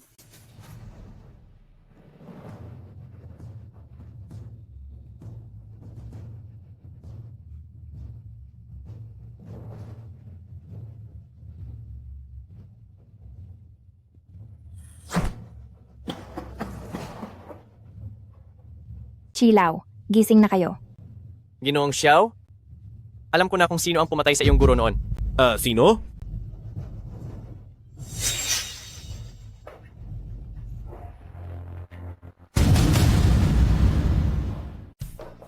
Lao Chi, mayroon ka na bang lead sa bagay na ito? Mahal ko, maaari mo bang iwasan muna ang bagay na ito? Mahal ko, pero asawa mo ako. Kahit sino pa ang nagtangka sa buhay ng iyong guro, susuportahan kita. Sige na nga, ganun na lang, Lao Tzi.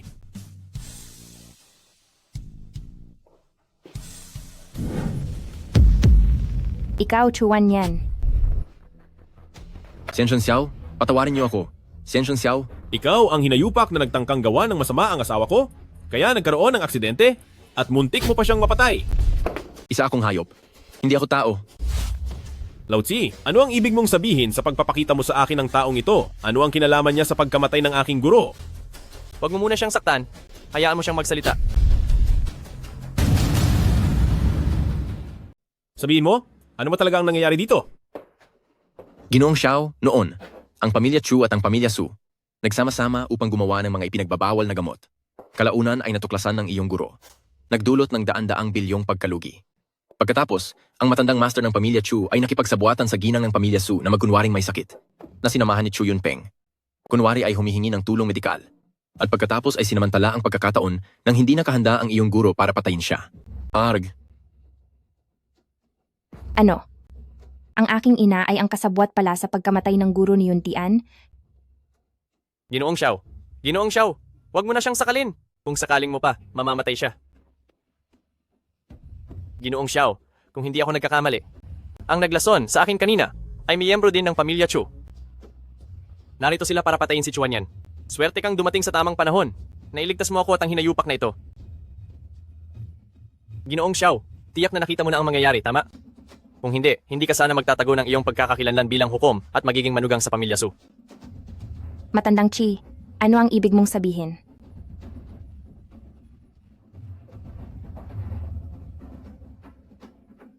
Mahal, paumanhin. Bagaman may kasunduan tayong magpakasal, ngunit ang tunay na nagtulak sa akin na maging manugang sa pamilya Su ay ito.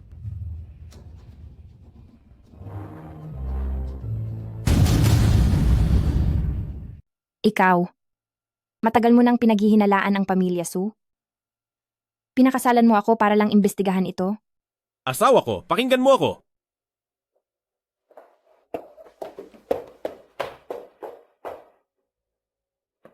Mo Wu, mukhang hindi na natin pwedeng hayaan ang mga taga-pamilya Chu.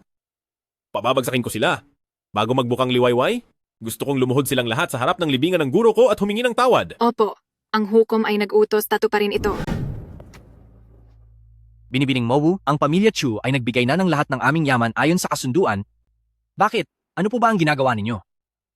May mga bagay na hindi mababayaran ng pera. Binibining Mowu, pakiusap. Palayain niyo po ako. Mayroon pa akong maliit na pinagtaguan ng pera, ibibigay ko sa inyo lahat, pwede ba? Hayaan niyo po akong mabuhay, ha? Ang sama mong anak, pati ang sarili kong pera ay ibinigay ko na. Ikaw, may tinago ka pang pera? Tatay, ngayon pa ba ang oras para magsalita ka ng ganyan? Lumuhod?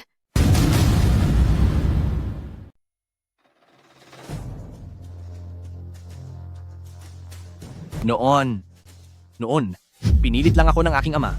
Hindi ko naman talaga gustong patayin ang guro mo. Ang pumatay ay dapat mamatay. Ang may utang ay dapat magbayad. Dapat mamatay kayong dalawa.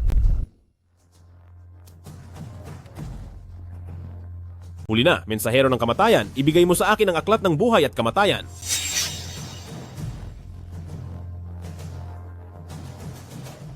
Chu Yunpeng, Chu Tianming, gumawa ng pekeng gamot, naging sanhi ng pagkamatay ng 3,391 mamamayan ng Dragon Nation, nakakolekta ng 300 bilyong piso. Nawalan ng hindi mabilang na taon ng buhay. Ngayon, ipaglalaban ko ang hustisya. Dapat kayong dalawa ay magbayad ng dugo sa dugo. Guro, pinaghihigantihan ka ng iyong alagad. Yun Tian, wag mo na akong hanapin. Hindi ko rin alam kung paano ka haharapin.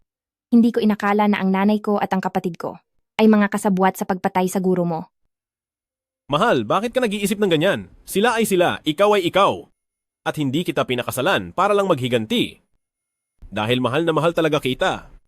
Minahal na kita mula pa noon. Talaga?